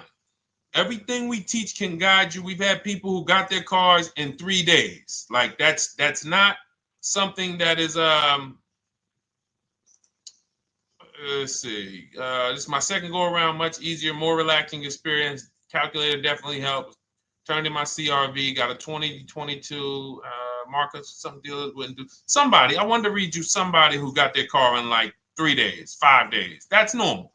Again, like I said, we're not taking you to car college here. Like you know, our step-by-step programs can get you to your cars in less than a week, 90 minutes. But you don't want all your car shopping to be emergencies, because here's where you want to be. You want to be able to say no for up to 3 months. Reason is, there's a group of people that walk into the dealerships. They're there right now. They're desperate.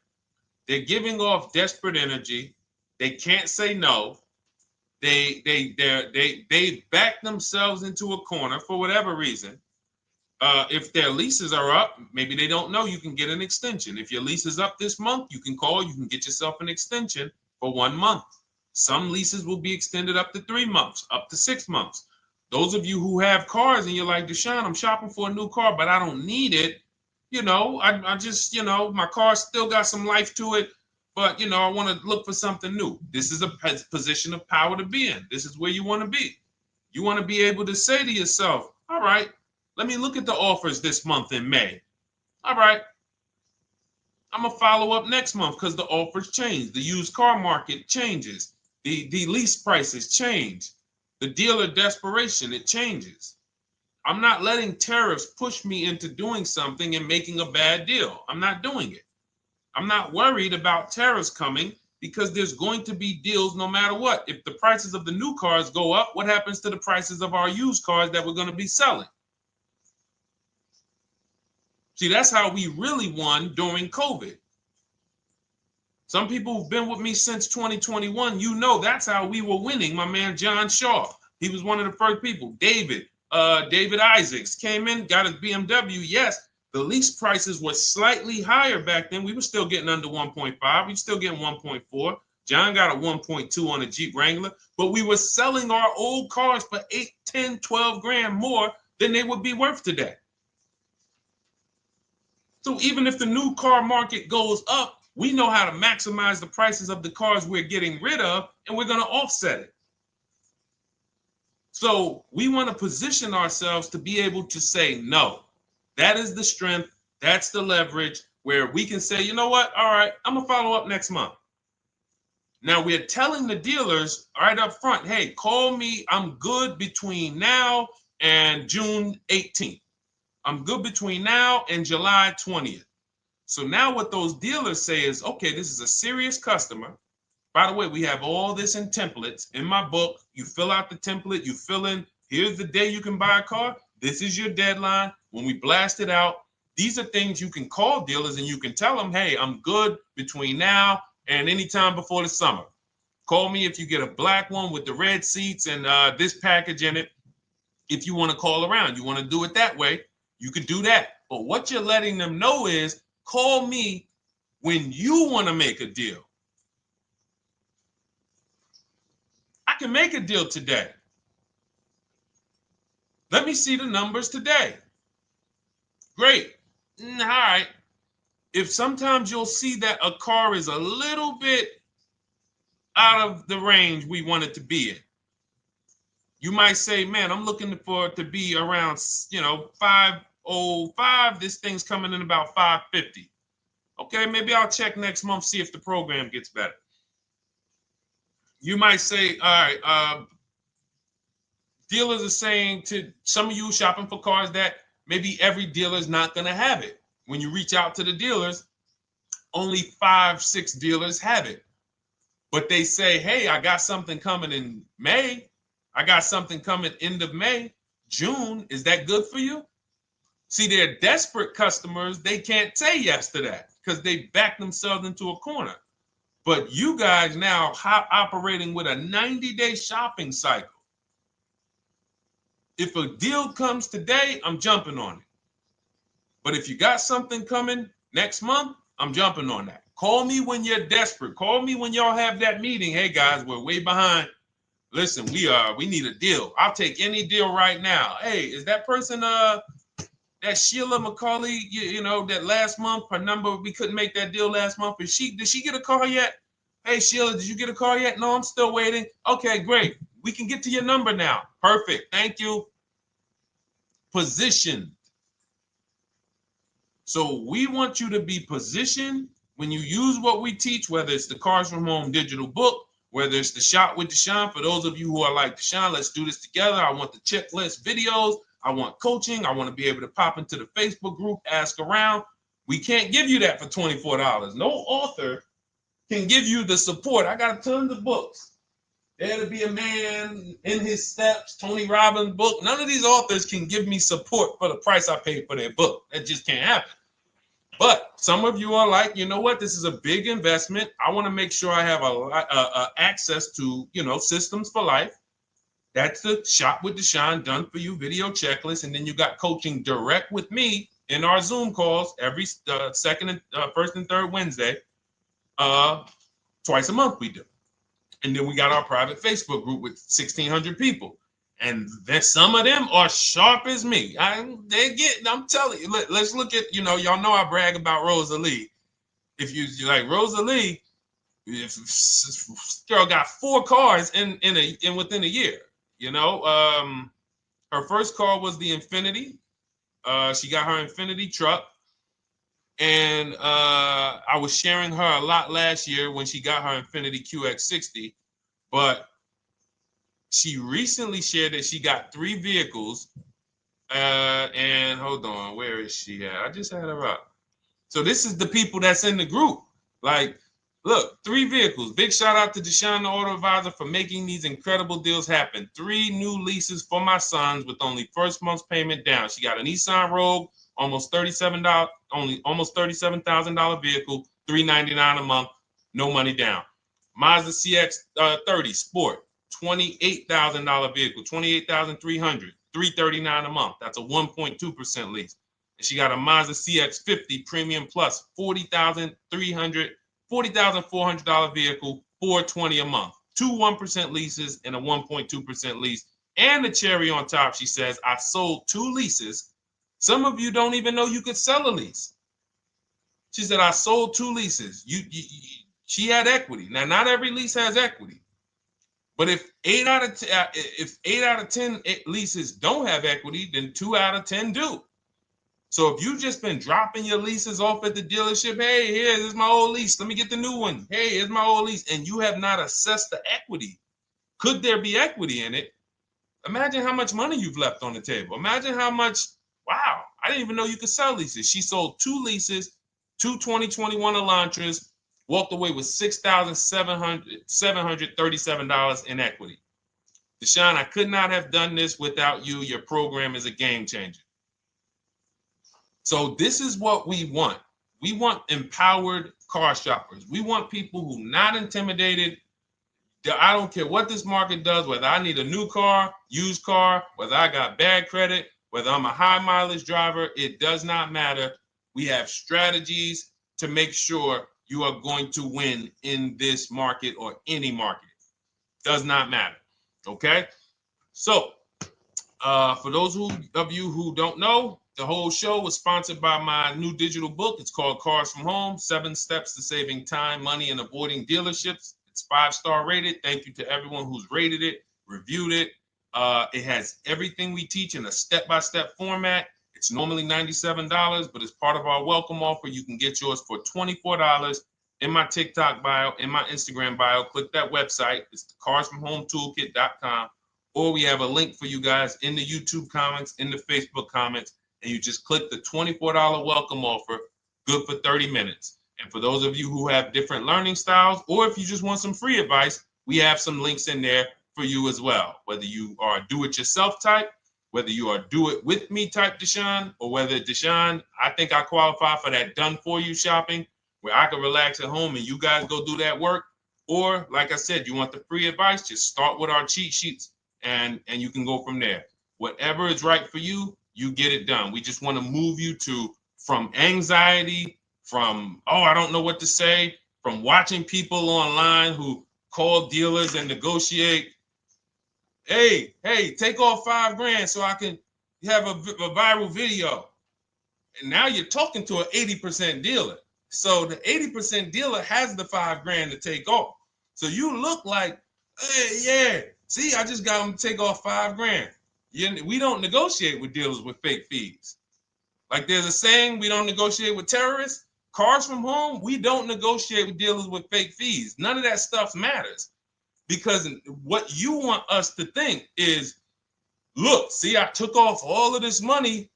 Don't you want to buy the car now? But you took off the fake money. Had we been talking to a 20% dealer, what money are they taking off? The real money. The real money. So if we have two dealers, well, let's say 8, because y'all know I use the 80%. So the 80% are over here. The 20% are this small group over here that we got to find. Now, the 80% are starting so high that when they take off all the money, it's fake money. We marked up our cars. We got platinum kits on them. We got the Hertz service plans on them, and the Simonized kit and the low, all of that stuff. Okay, so yeah, we done took off 5,000 for you, but 4,000 of it was fake. Meanwhile, this 20%, they don't have the fake. So when they take off 4,000, it's real 4,000. And we over here talking to these people. Hey, take off all that fake money. See, guys, you can do this too. So listen, we bidding is the way to go. You cannot negotiate your way to a below market deal, but you can get bids and it will make your life easier. You'll start to enjoy your car shopping. You'll start to feel like you're empowered. You're the prize. Someone won your business. They won your loan. They won the opportunity to buy your car. You are the prize. So that's what it's about. So we are here Monday through Thursday, 12 noon. Make sure you meet us live or tell your friends and family who are shopping, hey, hop on this show. We're live on TikTok, Instagram, Facebook, and YouTube. But we will broadcast the show for the rest of the day. So those who want to catch up on some things that you may have missed, or if you just jumped on and you're like, whoa, man, I missed a lot. We'll rebroadcast this show for the rest of the day. But tomorrow we'll be back, which will be Tuesday, May 6th, 12 noon. Meet us here live. Thank you so much. Welcome to the new followers. Thank you to everyone who gave me gifts. Thank you to everyone who bought a book. Thank you for those of you who are in Shop with Deshone. I look forward to your success stories. Always a pleasure.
And welcome to our Tuesday, May 6th live. We do these live streams at 12 noon, Monday through Thursday. I am your host, Deshone the Auto Advisor. And for those of you who've never met me, I have devoted the last 4 years to teaching people how to get the best deals on cars and to learn all the mistakes that the industry, the car industry, would love for you to continue making, because they make a lot of money when you make mistakes. And so what we do here is we really just do questions and answers. I will teach on various topics that I feel are widely misunderstood, like the subject of leasing. And some of you who are new here, if you've never been here before, could you type a 1 in the chat if this is your first time on a stream? We do these streams about 60 to 90 minutes. And if you're going to get the most out of them, we just ask that you lock in, that you focus, because we will be talking about $1,000 mistakes. Nothing here that we'll be talking about over the next 60 to 90 minutes is hundreds of dollars. You know, I'm not looking to, have you spend some time with me on a Tuesday to talk about how to save hundreds of dollars. No offense, I'm sure that's important to some people, but we are here to talk about things that are affecting your bank account by the thousands every year. And so if you got some time, I would love for you to hit the like button, like wherever you are, and let's just tap in. You can start to type your questions. This whole stream is sponsored by my new digital book. It's called Cars from Home, 7 Steps to Saving Time, Money, and Avoiding Dealerships. It's a digital book. It's 5-star rated. Thank you to everyone who's rated the book and reviewed it. And it's normally $97, but for the next 30 minutes while you're watching, you can grab your copy for 75% off. That's our welcome offer. We always like to reward people for taking action. So you can get your copy for $24 instead of $97. And you can just head to my TikTok bio. You won't leave the show, my Instagram bio, the Facebook comments, or the YouTube comments, and use that link to get your welcome offer, and you'll have everything we teach. So as we go through this for the next 60 to 90 minutes, if you're like, whoa, Deshone, this is a lot. Wow, this is a lot. You can grab the book and make sure you have everything that I teach and everything in a step-by-step format. Okay? So I have my man Dolan moderating. Good afternoon. Thank you, Johnny Miller. Good to see you, Lil G. Again, guys, we are live. This is our Tuesday, May 6th live. We're live every Monday through Thursday at 12 noon. But we do rebroadcast these throughout the day. For those who cannot make them, you can watch the rebroadcast, or if you got to go back to work, we'll be rebroadcasting it for the rest of the day until our show tomorrow. All right, so let's start with the questions. You can feel free to get into it. Okay, do you have to get the extended warranty? This is a great question. This is car specific. A Honda, Acura, Toyota, in most cases, have always had low cost of maintenance and their parts are inexpensive. When you're buying an extended warranty or you're considering it, it is a risk product. It's an insurance plan. So that means you can pay for something and not use it, just like car insurance. You don't necessarily use your insurance until you have an accident. Same thing with an extended warranty. It's an insurance policy. So what you're trying to do with any insurance is see what is the likelihood that what I'm paying for this is going to exceed the price if I did need to use it. So in the case of a vehicle, when you're trying to determine what should I get an extended warranty, there's 2 things that are important. Does this vehicle that I'm purchasing have a high likelihood of things going wrong? We know, and some of you have had cars with histories, and we know there are certain cars, they tend to have things go wrong more than others. And what I like to do is go right to Google and type in repair cost, because this is the second item that we are looking at. We're looking at average repair cost. So if you're buying a 2010, a 2015 Nissan Altima, 2018, Hyundai Sonata, you go right to Google, you type in 2018 Hyundai Sonata average repair cost. Now, if you see that those typically go on the lower side, then that can take a lower set of risk where you might say, all right, likelihood of these things going wrong on this car is slim. But if you see that the repair cost is on the mid to higher side, that's shifting more risk to if something goes wrong, the cost for you to pay for it out of pocket will probably exceed the warranty. So when I work for Mercedes-Benz, who's new here? Type a 1 in the chat if this is your first time on a stream with us. First time you've ever been here, type a 1 in the chat. First time. What's up, William? What's up, DJ Ant Nice? Good to see you. Maggie, good to see you. Enrique, good to see you. Miko, good to see you. Tetra Washington, good to see you. Jan, good to see you. Claire Clairvoyant, good name. First time, if this is your first time, just type ones in the chat so I know. I don't want to assume anyone knows who the heck I am and what my experience is. Daniel Thompson on Facebook, great to see you. So I worked for Mercedes-Benz for 5 years, General Motors for 5 years, and I ran my own brokerage, my new car brokerage, called Cars from Home. I started it in 2016. Now, when I worked for Mercedes, when people were purchasing a Mercedes, what I would tell them is buy as much warranty as you can afford.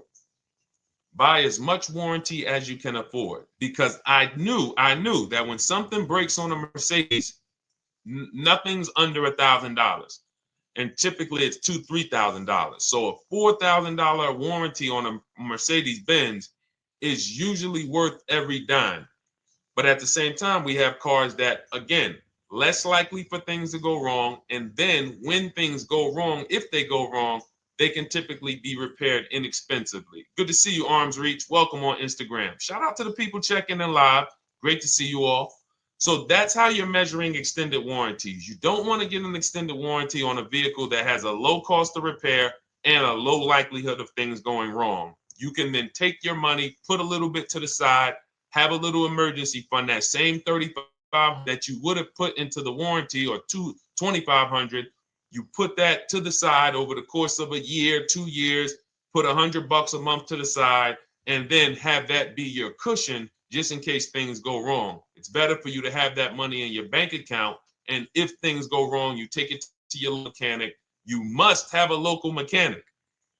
You guys know I swear by local mechanics on cars that don't have warranties. Even if you have a Mercedes-Benz, a BMW, an Audi, something that is typically harder to work on and takes more of a specialized engineer, there are still plenty of places that have those. I mean, there's shops where they used to be Mercedes-Benz techs. Now they have their own shops.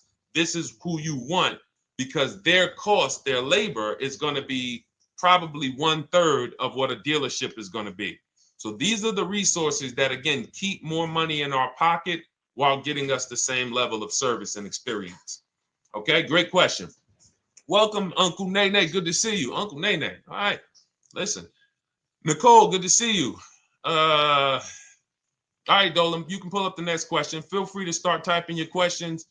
And as we get more questions in, we'll try to get to all of them. You guys know we're not always able to, but we do try to get to all of them. How do I shop around for the best lease deal without affecting my credit? Well, first of all, you're talking to someone who's, just so you know, I've taught thousands of people to lease. I've gotten 7 leases. Now, when we look at what we are doing with a lease, first, we have to consider how we want the information presented to us. We are not letting dealers tell us how they're going to quote us. We are telling the dealers how to quote us. So we are going to have all our quotes. Thank you to everybody hitting the like button. I see you. I appreciate you. And shout out to the sharers. As I see people who share, I always like to give the shout outs to the people who share this broadcast with their friends and their family. And thank you to everyone who's giving gifts on TikTok and Instagram. Appreciate you all. So what we are doing when we're telling a dealership, you give us a quote with first month's payment only out of pocket, 12,000 miles per year, and put all the taxes and fees into the payment, assume tier 1. So we are presenting it now in my book and in my Shop with Deshone programs, my video checklist. I have all the templates. If you're going to do this yourself, you just need to remember how you're presenting this. You can call around to dealerships, because there's 2 ways to do this. Shopping from home. Cars from Home is about showing you guys, and I'm going to be showing you guys a ton of payments. And listen, I don't want you to feel bad, because some of you are going to see that you've left a lot of money on the table. Part of what I have to do here, and I've been doing it for 3-4 years now, is I have to tell you the bad news. For 3 years, I did a masterclass called Everything You're Doing Wrong Buying, Selling, and Leasing Cars. We put probably over 15,000 people through that masterclass. But those were people who were willing to hear the bad news They knew, Deshone, I got to hear the bad news to get to the good news. So as I show the difference in the prices that we get and the people who listen to me get, more than, forget about me, the people who are like you, the people who are on a live, saw a video, and then took action and learned and use our processes, the results they get compared to what you're getting. You're going to see, wow, they're saving $3,000, $5,000, $7,000, $10,000 more than me every single car. And so the Cars from Home system is about bidding. It's about turning your car purchase into a bid. You're no longer begging. You're no longer going into a dealership and begging one dealer to sell you a car, and then you go to another dealer and beg them, sell me this car, please take my money, please take my money. Meanwhile, you're not seeing the entire market and the people who would compete to get your business and gladly give you the service that you deserve by giving them a $30,000 to $50,000 to $100,000 transaction, which is what your car purchase is. So now so the big thing to understand right off the top is, now I need to learn this bidding. I need to learn to get multiple offers. So you can do this by phone. You want to do this by phone, you can call around, but you must give them that information in order for you to compare the deals the right way. Lynette, good to see you. Christina, good to see you. Melvin, good to see you checking in. Rudolph, I see you. Once you actually give them that information, 12,000 miles per year, first month's payment only, due at signing, taxes and fees in the payment, assume tier one. I want the tier one offer. Even if you think I not qualify. Now, if you got a credit score above 670, all your FICO scores, most of you will qualify for most tier one leases. So you want to see, what does this look like as I get my offers? Once you get your offers in this format, you can use the 1% rule as the gauge. The 1% rule is been around for more than 20 years.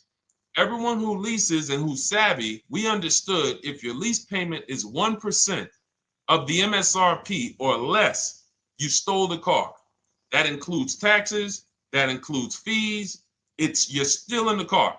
So example, we're looking at a $30,000 car, Hyundai Sonata or a Hyundai Elantra, $30,000 car. When we shop all our offers, if that lease payment is $300 per month, with only $300 due at signing. In other words, I show up, here's $300. Good to see you, GDTV. Thank you for checking in on YouTube.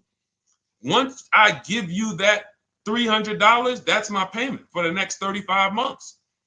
So that's a very, very low percentage of the car you're paying. It's a 1% rule. Now, in order to get a 1% lease, you need a great lease program, which means the bank has to be supporting the car, rebates, incentives, and then you need the biggest discount, the dealer who's going to give you the biggest discount. Now, one of those we can control. One of them we can't. Which one can't we control? And for those of you who are new here, we don't play around here. But my people who are moving, and again, I'll show you, like a lot of people, we got a lot of people who've been following us, using our processes. They're locked in. They're not casually on a live here. We're not casually here talking. They are locked in. Like, boom, okay, I hear you. They're answering, they're typing, they're not, vacuuming in the kitchen and trying to hear. You can't do. We're talking about your second most expensive purchase of your life. It's going to be, you got to lock in. You got to challenge yourself to block out the distractions while we're on this stream, because this is your money. And if you don't take your money seriously, the car salesman will take your money seriously. Oh, I like that. Praise the Lord. God is good. You don't take your money seriously, the car salesman will take your money seriously. Man. So, all right, now somebody remind me the question I asked. I got so happy about that little catchphrase that I forgot who we were. So I know we were discussing, okay, we're talking about the 1% rule. So now, one of the things we can't control is the bank. We don't know what the lease payment, what the lease program is on a car. So when we shop cars, we are going to now look at multiple offers, and here's what you're going to see. Now, I'm going to show you an example of how we know or how we expose where the dealers are concerning pricing. Now, you can't see this on TikTok, but on YouTube, Instagram, Facebook, you guys can see this. I'm going to tell you guys about it. YouTube just doesn't let us do the same type of stream. But this is a particular Infiniti that we shop for. We have offers ranging, this is a $61,000 vehicle. We have offers ranging from $680 per month, which is a 1.1% lease. So a $61,000 car, $680 per month, that's 1.1%. We divide the monthly payment into the MSRP. Now, we can see here that there are some offers already from dealers that are almost $900, $889 per month. $889 per month, $873 per month. So now when we look and we say, whoa, how can we have we have all these dealers have the exact same car, yet one of them is $200 per month higher than another dealer. Exactly. We call them the 80%. The 80%, even after back and forth, even after, hey, we'll take off some money. All right, we'll drop the payment $50 a month. Their offer is still so high. It's a horrible deal. Now, why would they offer this? And this is consistent. So I don't want y'all thinking, well, the dealers that I walk into, they're different, Deshone. They take off more money. It does not matter what you think. If you don't have the market reports, if you don't know how to get multiple offers so that you can see, we do this all around the country. We have students all around the country in Cars from Home. We have people we shop for. We have over 13,000 books sold now. Like, we have lots of data to prove this. 80% of dealers are going to be overpriced. This is another particular deal on a Toyota, a market report. And you guys can see that the out-the-door prices here, list price, $32,000. Out the door price with taxes and fees, $38,000. That means that dealer is charging all types of fees on top of their price. The $39,000 MSRP. Look at line number 3. $39,000. Out the door price is $41,000. We can see $39,000 out the door includes taxes, includes all the fees. So we can see that these out the door prices in the left, in the right column, are way higher than the MSRP, $35,798. Out the door price is $39,700. But look at the green. Look at the green. This is what we call, we found the dealer at this time who wanted to win the bid. They wanted to win the bid. They needed the car sold. This is a rotation. We don't say to them, wow, they won the bid one time, so they must win the bid all the time. No dealer can win the bid all the time, or they'll be out of business. But in this particular case, at this particular time, for this particular client, this dealer said, we're going to sell this car for that's $35,500, and out the door with taxes and all the fees, $34,994. That is a over $4,000 discount off this vehicle. When all the other dealers are, not only are they not giving you a discount, they're charging over list. And they might come and say, all right, we'll take off $500. We'll take off $1,000. We'll take off $1,500. They might start so high with you guys that you think, wow, they started up here and I talked them down. They took off $3,000 from me, but they already were $3,000 in fake fees, protection plans, and all of this padding, dealer adjustments, which is fake fees.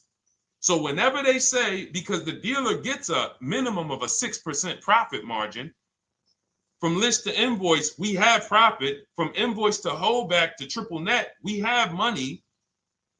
That's all the profit margin. On top of that, when we add a dealer adjustment, what we're saying is we're going to sell this car to someone who does not have the skills to find our competition. And they're going to come in, and if we got to take off $2,000 to make them think they won, this is what we're going to do. But what we do here, what people like Brian is going to do, look, just finalize my first ever lease using your system, 2025 Honda HRV, $30,000 vehicle, $395 a month payment. no money down. His initial quote was $434. He ended up using our calculator, which we have in our book and in our program. If we put all our offers into that calculator, it tells us what to counter. He gets that offer for $395. That's his deal. We look at somebody like Wendell. Look, thank you. It's the least I can say for your book, Cars from Home. We're still in the middle of the process. Just sold our car today, like 10 minutes ago, for 30% above value. Why? Because he got bids. Look, using the insights from your book. I've read the book multiple times and told many people about it because it's that good. It's so intuitive and insightful. We'll be moving to the next step soon, and I'll write again. So now you heard him say we're moving to the next step soon. Step 2 in my book is the equity assessment. That's when we get bids for the car we have. We get bids. You're going to go to, listen, you should never be trading your cars in. Let me ask you all a question. Do we get the most money for you name me one thing that we get the most money for that thing trading it. Name me one thing. If I had this iPhone, do I get more money trading that iPhone in for another phone, or do I get more money listing it online and selling it to whoever will pay the most? Trading or selling? Let's go. Who's locked in? Tax advantages are very small. I understand you, Ronald, but the tax advantages, we have people that are selling their cars to cash buyers for $3 to $5 grand more than what they can get on trade. A tax value, a tax advantage for the difference is not, it's minimal. Exactly. Thank you, King Carter. You listed. So the money is in the bids and the competition. So going back to this person who asked the question, how do I get the best deal on a lease? It's going to be through multiple offers. That's my 2 favorite words. I would wear them on a shirt if I didn't wear unlearn, relearn. Because more than multiple offers, I need you to unlearn. Because the people who come with bad information from years, Deshone, this is not how my uncle taught me to buy cars. Deshone, this is not how I ever heard about getting cars. I was always taught just go in and just don't tell them about your trade and then ask to see the invoice and all of this stuff. That's what I was taught. Yeah, but you're not going to get the prices we're getting until you unlearn all of that bad information. Bidding is how we buy everything. When we go into the supermarket to get spaghetti sauce, all of those companies are bidding.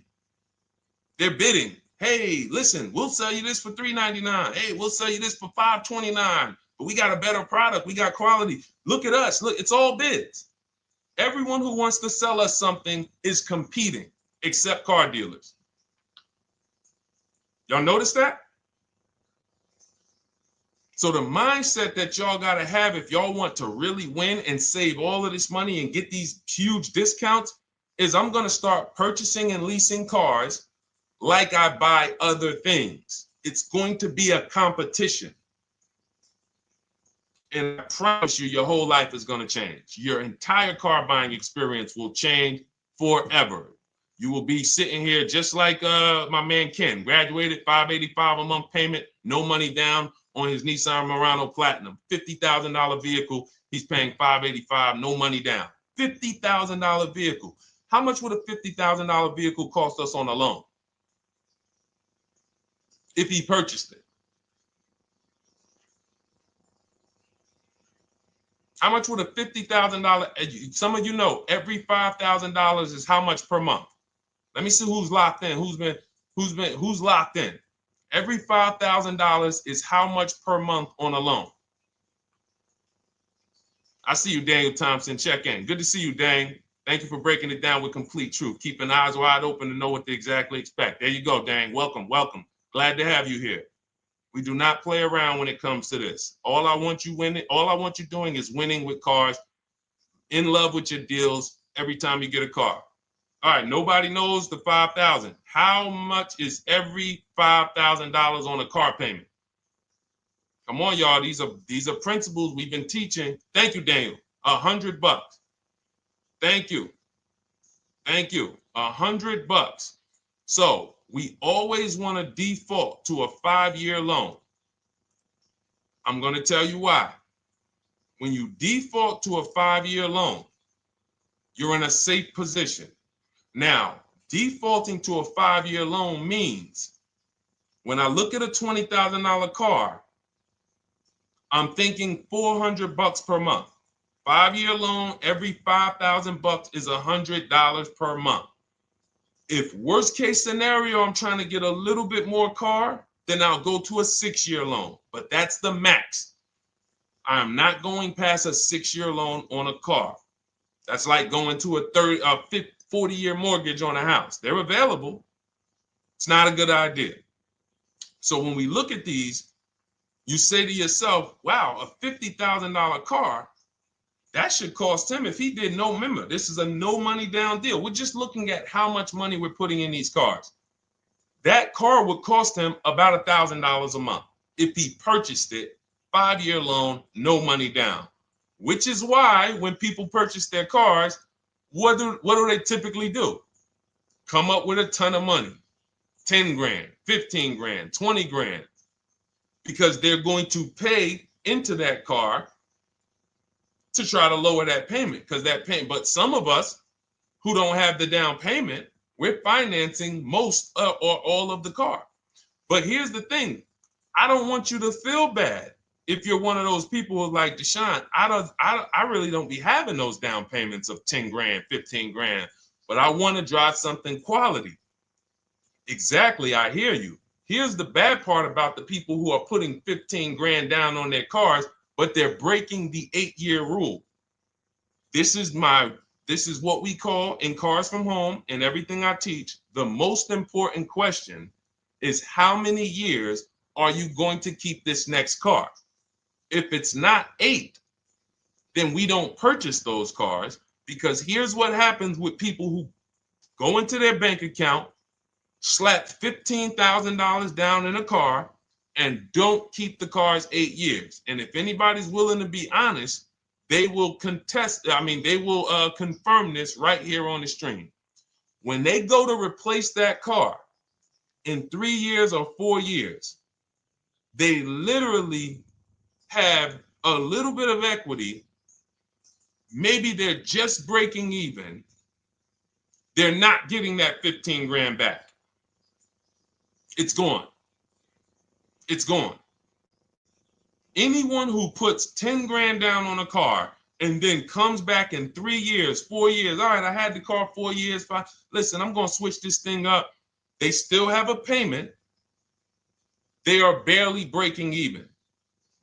Meanwhile, their payment was 400 or 500, almost double what it would have been if they leased a car, got a below market lease, and they drove a car, no warranty after 3 years. They're driving an inferior product.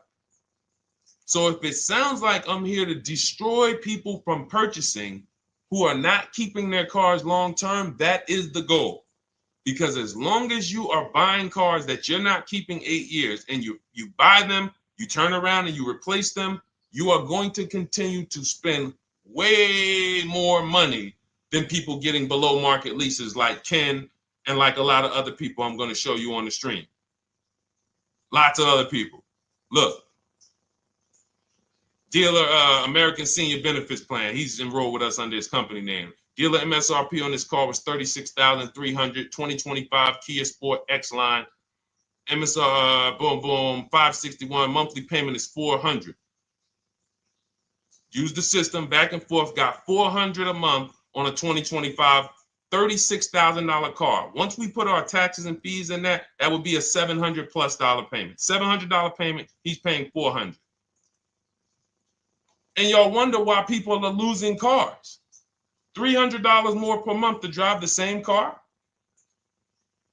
It's ridiculous.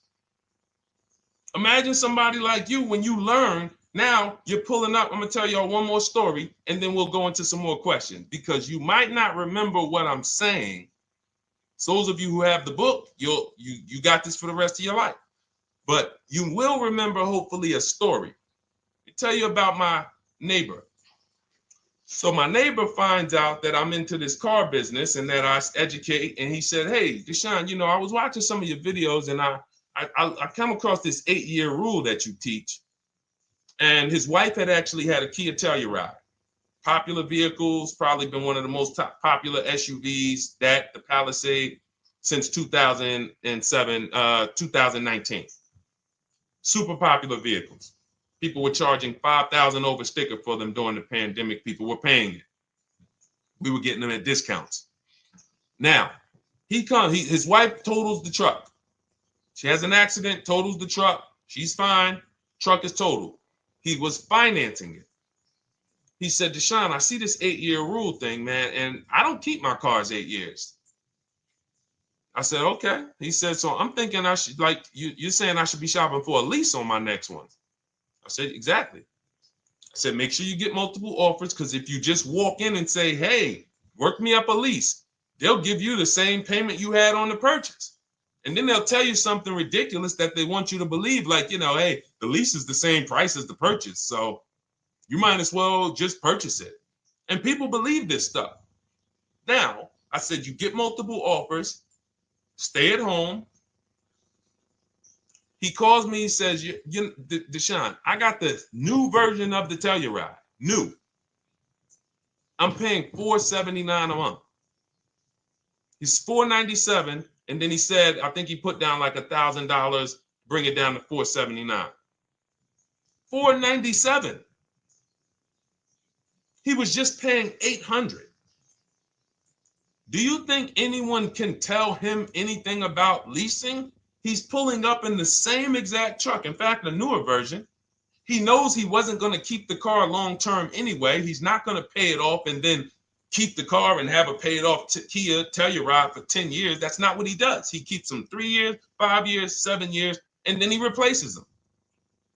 So why is he paying $800 a month for years, no warranty, when he could be driving brand new ones for $497 a month, problem free? But as I said, some people are determined to pay more.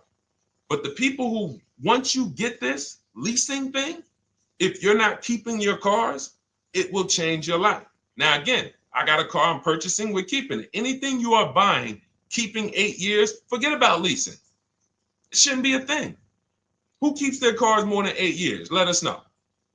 You're an 8+ year person, let us know. In fact, I don't even want to ask, who has a car right now that they've had more than 8 years? And then we'll answer. I want to get Kathy's question too. And then let's get some purchase questions. Let's get some used car questions. Let's get some bank financing questions. We do it all here. But one of the most misunderstood subjects is this leasing thing, and it is costing you guys thousands of dollars every year. And you're driving old cars with no warranties, paying high payments on them because somebody told you you should be purchasing cars. I'm here to tell you they owe you money. They owe you money. All right? So who has a car right now that they've had more than 8 years? Let us know. How many years have you had it? And by the way, for those of you who just joined, this is our Tuesday, May 6th live. We are live every Monday through Thursday at 12 noon Eastern time. So for those of you who are here catching us live, that's when we're live. We will rebroadcast this and replay this show throughout the rest of the day for those who could not catch it, or if you had to jump off, go back to work. You're like, oh, I got to go back to work. You can catch it on the replay throughout the day.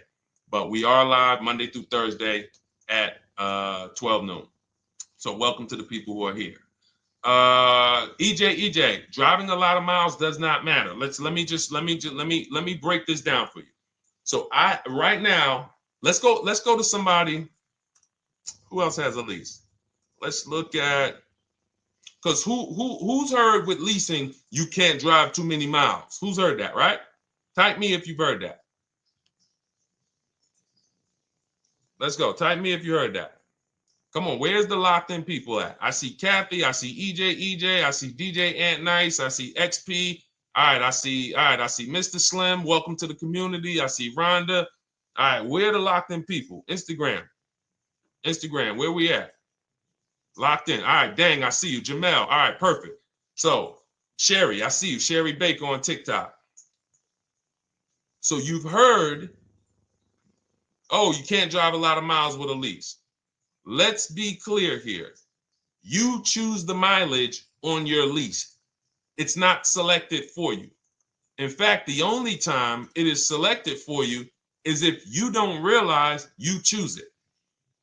That's the only time they're going to choose your mileage for you. If you go in and you do something like, hey, work me up a lease deal, they're probably going to work you up a 10,000 mile a year lease deal. And they're probably going to say, hey, you need $3,000 down, and this is going to be your payment. And next thing you know, it's a high lease, and it's just terrible. Happens all the time. We tell people how to quote us. First payment due at signing, taxes and fees in the payment. So now let's look at a lease, and let me show you what it would look like. So this is Val Boss Lady. She's in our Shop with Deshone program. Everything that you guys know that we're talking about here, if you're like, hey, I really, really want to go deeper, I want the step-by-step, the blueprint, that's my digital book, Cars from Home, 7 Steps to Saving Time, Money, and Avoiding Dealerships. Normally $97. You get a welcome offer. It's 30 minutes because I want to see you win, and you get 75% off for 30 minutes. If you go to my TikTok bio, Instagram bio, YouTube comments, Facebook comments, click those links, and then click that one that says $24 welcome offer. 30 minutes only, reward for taking action. You have everything we teach, the low market leases, the low market purchases, used cars, bank bidding war, making banks and credit unions bid, all of that, $24. You can, somebody emailed me yesterday, said, I'm $15,000 up with what I've learned from you already. And so if you can get it for $24, you can save tons of money for the rest of your life on a $24 investment. In this case, Val's in our, she's more of a wants to do it with me type. Videos, checklist, she doesn't want to read. That's our Shop with Deshone, do it with me program. I coach people. And so she gets a deal on this particular car. Same information, by the way. Not better information here than the book. It's just different learning styles. So she gets a $51,000 electric vehicle, 2025, beautiful vehicle. She's paying 1.16. So her payment on this car, on this $51,000 car, let's continue to make sure we understand the price of these cars. $51,000 car, her payment is $591. No money down. Now, some of you might say, wow, if I got $591, I'd probably put like $3,000 down, bring it down to $499. You could do that. That's how we can do. We can do that because she already got an incredible deal. Then we're just determining how we want to structure our payment. And thank you for everybody sending me gifts. I appreciate you. Thank you for all the badges. I don't take it for granted. And thank you for everyone who's hit the like button. Those of you who are double tapping the screen. Every time you hit something on TikTok, you like it, you double tap the screen, you keep running those likes up. We appreciate you. It does matter. It helps spread the word. So let's say Val wanted, she's a high mileage driver like EJ. Let's say, EJ, how many miles per year do you drive? 20,000, 25,000? Let us know. I'm gonna show you why. In my book, I have 2 strategies for high mileage drivers. I'll tell it to you guys right now. How many miles a year do you drive, EJ? 25,000, 20,000? Those are both high.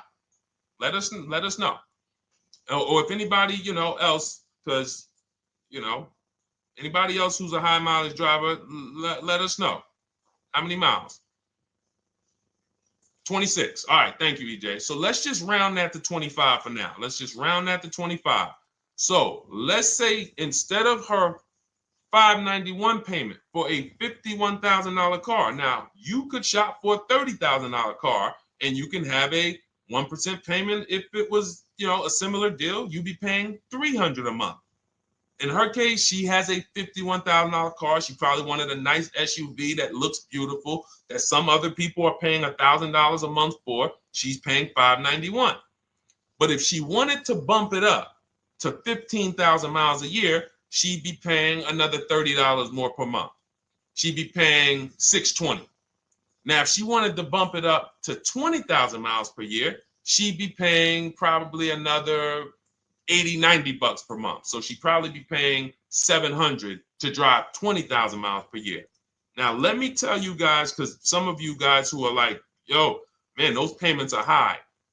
We're talking about $50,000 cars here. So if you were shopping for a $30,000 car or $35,000 car, naturally, if we took the same exact numbers, let's take a $35,000 car, 1.16 lease. That's a 406 payment, probably $399. So now, in order to go, and let's say you're a high mileage driver, just like EJ, you want to add another 15,000 miles to your lease. You're probably going from 400 to 550 or 575. But you have all the mileage you need. And here's the beautiful thing about that. If I'm paying $175 more per month, but I get all the mileage I want, and when I drop this thing off, I get a new one, I don't have to worry about negative equity, and I put no money down. That is way better than what most people are doing out here, what everyone's doing. Because I'm gonna tell you what most high mileage drivers do who don't put money down. They will go in, buy a car, take a super long loan, 6 years, 7 years, just so they could afford the payment. Now, here's what happens. They drive the car, they put 25,000 miles a year on it. They come back in 3 years or 4 years, and they say, wow, I got 100,000 miles on this thing already. Let me go and swap out the car. What situation are they in at that point, guys? You put 100, you got a 6-year loan, average loan. You drove 25,000 miles per year. You put 100,000 miles on the car in 4 years. You come back, you still have 2 years of payments left. 15 grand negative equity. I used to see it all the time. Thank you, I am rich. Locked in on Instagram. I see you. Locked in. See it all the time. Every car salesman who has dealt with a normal 25,000 mile high mileage driver that does not keep their cars sees it all the time. They come in, yo, man, what you do for a living? Man, yeah, I do DoorDash, I do Uber. Oh man, I work in sales. You know, I'm on the road a lot. You know, I'm here. You know, all right, I want to replace this thing. I got like 110,000 on it. Okay, you still got a loan on it? Yeah. All right, we already know you got negative equity. Then we appraise the car. All right, the car's worth like 7,000. How much you owe? Man, you owe 19,000. All right, well, what can I do? Can you get me into something? Roll that loss all the way over. On top of that, you finance the car, so your payment is high. You finance the whole car, so you're paying a high payment compared to if you had leased, just literally shop for your leases, added your miles to the lease that you needed. You're paying $175 more per month. You got a brand new car. And I'm going to tell you, I did not make this up. I learned this from someone. A lot of what I'm teaching you, I learned from my clients when I was in the dealership. This guy, I worked at Hyundai for six weeks. Man, this dealership, the owners got indicted. I got out of there. Way before the owner got indicted. It just had straight up highway vibes, like the worst you could ever imagine. As I was in there for 6 weeks, I was a manager. I enjoyed being a manager. We did a lot of deals in my department in 6 weeks. But I said, I am out of this place. Anyway. But I learned something very valuable there. We had a client a customer was returning his lease on his Hyundai Sonata. Guy comes and I'm grounding the lease. I'm doing the paperwork for him. He has 72,000 miles on the car. 72,000 miles. I said, how the heck? I said, you lease this? He said, yeah, I always lease. That's all I do. He said, I used to buy my cars every single time I came. I had to put large down payments, 10 grand, and then I'm still having negative equity when I come to trade it in. I'm having high payments. It's ridiculous. I looked at his payment, and let's say the average payment for a good deal on a Sonata at that time was $300, $325, whatever it was. He was only paying like $550. He was only paying like $150, $175 more per month. He had a 25,000 mile a year lease. And that's what he did. I drive these cars. I'm on the road. Boom, boom, boom. I change my tires. I do my maintenance. 3 years. It's a fixed cost. There's no variable cost. I don't have any surprises. I'm not getting hit with a negative equity bill that I got to transfer, which means when I transfer my negative equity, I get less car on the next transaction. Because if I got to bring over 15 grand of negative equity, that's probably 300 a month that I'm paying for my old car when I get my new car. So if my new car was 400 a month, but my negative equity is another 300 a month, I'm getting less car for my money because now I got to take all those losses and bring them over to my new car. This is high mileage drivers and people who don't understand leasing.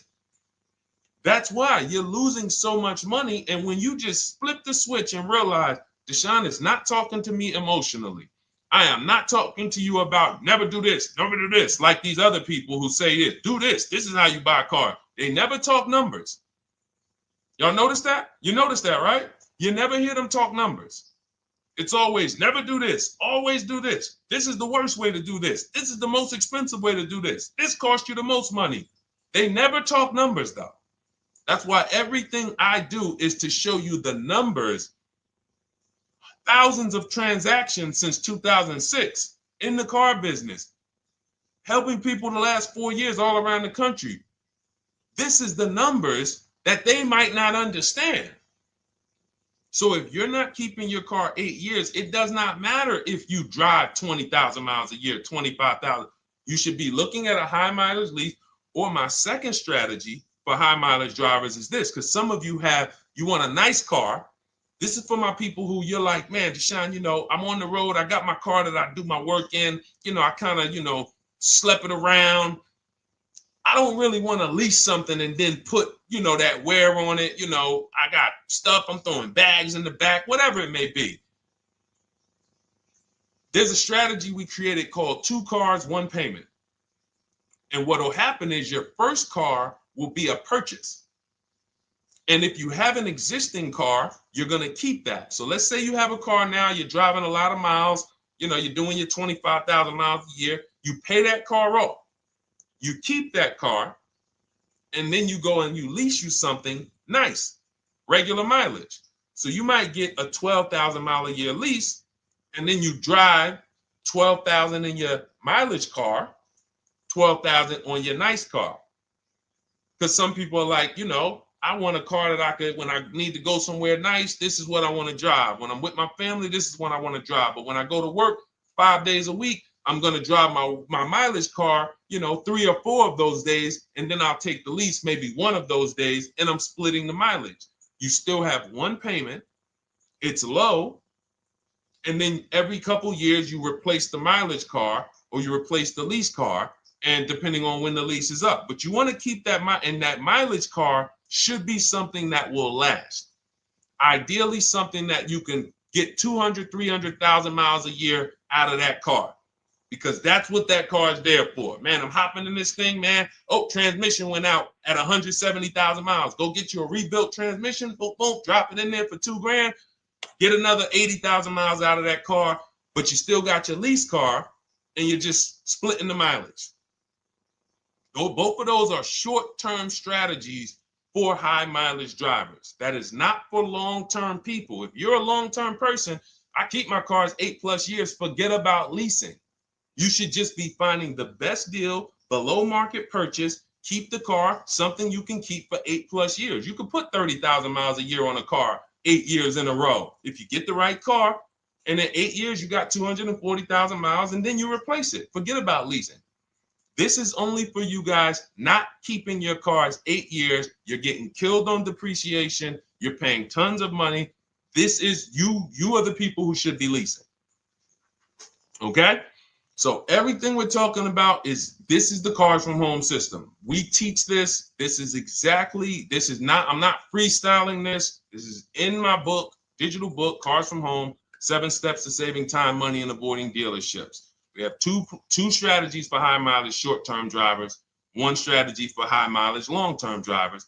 And so if you want your copy, you can get it for 75% off. That's our welcome offer to you. As a 30 minutes. Welcome. Thanks for being here. I want to reward you. If you want everything we teach in a step-by-step way, go grab your digital copy. It's in my TikTok bio. It's in my Instagram bio. Click those links. We also got a link in the YouTube comments and the Facebook comments. Grab your copy and make sure as soon as you purchase, screenshot the thank you page. You're going to see thank you for your purchase. screenshot this page because it has my support team's email on there. And then there's a link for you to open the book right there. You can save it right to your computer or right to your phone. Okay. But and we also have a special for those of you who are like Deshone. What about that, video checklist and coaching program? That's lifetime access to my video checklist. You're like, maybe Deshone, I don't really read. I like step-by-step videos. And also, I want to be in your Facebook group. We have 1,600 people before you that are in that group. 2,300 people that are shopping with us that have a lifetime access to our video checklist. We have a $200 special for that welcome offer. And so I'm always about rewarding people for taking action with a special offer. It's limited time though. And so get in where you fit in. All right, let's keep it going. Thank you, Corey. Said amazing knowledge. Thank you. And I'm glad I saw somebody said that's a great idea with the 2 cars. Thank you. It's a great idea. All right. You've convinced me to lease my next vehicle. Awesome. Awesome. Does your service shop for lease terms on the car? Absolutely. If you qualify for done for you, that means you just want to relax. That means we only shop for new cars and leases for people, new purchases and leases. Pre-owned, and you have to have a FICO score over 670. But yes, here is a market report that we prepared for a client. Let me put on do not disturb. Here's a market report we prepared for a client.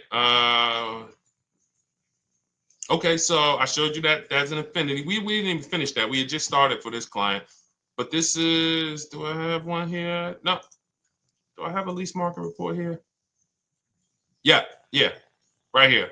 So that's an example of what a Kia, this is a particular Kia lease where their best offer was a 1.27 offer. Now, here's how you know you found the bottom of the market.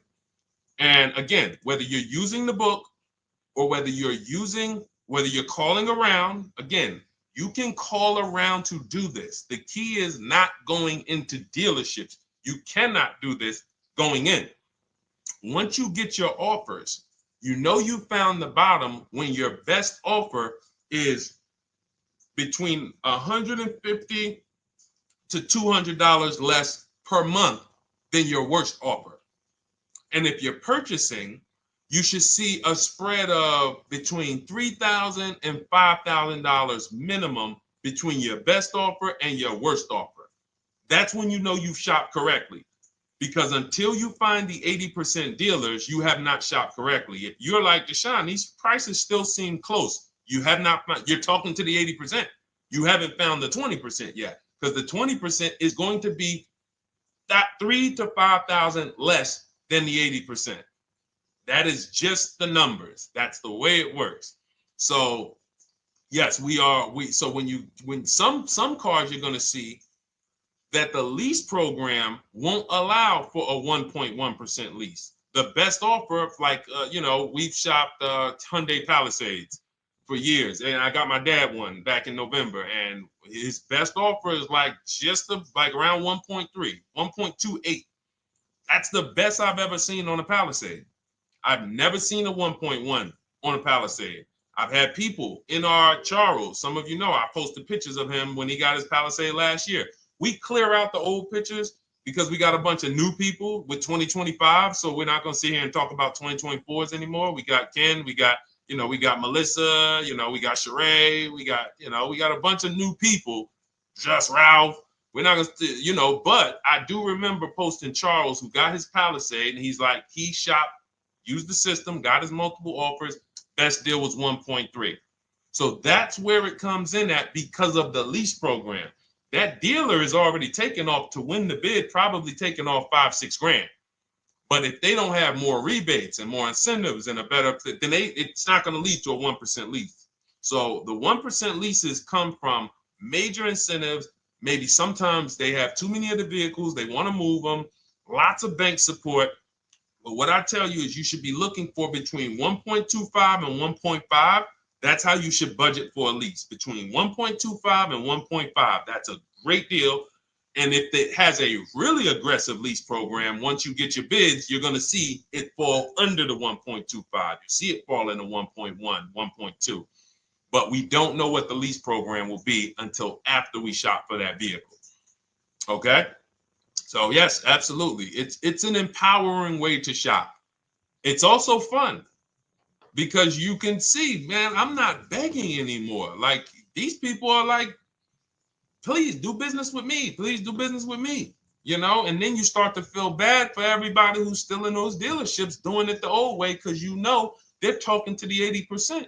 There's no way they can win. They don't even know there is an 80% to realize that's who they're talking to. So when the dealer says, all right, I'll take off $4,000, they're like, wow, I won. Man, the dealer took off $4,000. But if they saw the whole market, they would understand that that dealer actually is overpriced by $7,000, $10,000. So taking off the $4,000 means nothing. It's just sad. It's a sad thing. And that's why I spend my time trying to convert you guys from negotiating one-to-one to getting multiple offers so that you can see for yourself. All right. Thank you, Julie, name Richardson. Thank you for sharing. XP got the number 2 gifted badge. Forgive me because I don't really know what that means, but I just know that's what it's saying. So I appreciate it. Thank you, Corey22. Sherry Baker, thank you so much. Number 1 gifted badge. All right, let's go to some more questions. We got some more questions. Dolan, I'm sure you got a lot of them. And what I'm going to do for the rest of the broadcast is just try to do rapid fire questions and answers. Okay. And if you guys want me to go deeper on any particular subject, then just feel free to say, hey, could you go deeper on that? How do you get a car loan with bad credit? Well, we have a resource. It's not our company. We have nothing to do with them. But we always try to stay up to speed on who's financing people with bad credit, because the goal is you don't want a dealer controlling your financing. Somebody just came up to me. He's a neighbor. He's like, aren't you in the car business? I said, well, yes and no. He's like, well, listen, I got a connected Acura. Anybody you send me, they get anybody approved, I'll give you $1,000. I said, okay, cool. Thanks for the information. For them to give me $1,000 just for sending the customer, and he's also a middleman, he's not a salesman, how much money are they making on the customers? If they're going to give me $1,000 just for sending someone with bad credit to them, how much are they making on the deal? Arms Reach, congratulations. Just got my book. You use it when, please send me your email testimonial. Well, as you use it, just as you do your equity assess, everything, email me. Congratulations. How much are they making? We can imagine, right? If they're giving me $1,000 just for bringing them the customer. So this is what happens when you let the dealership control the loan.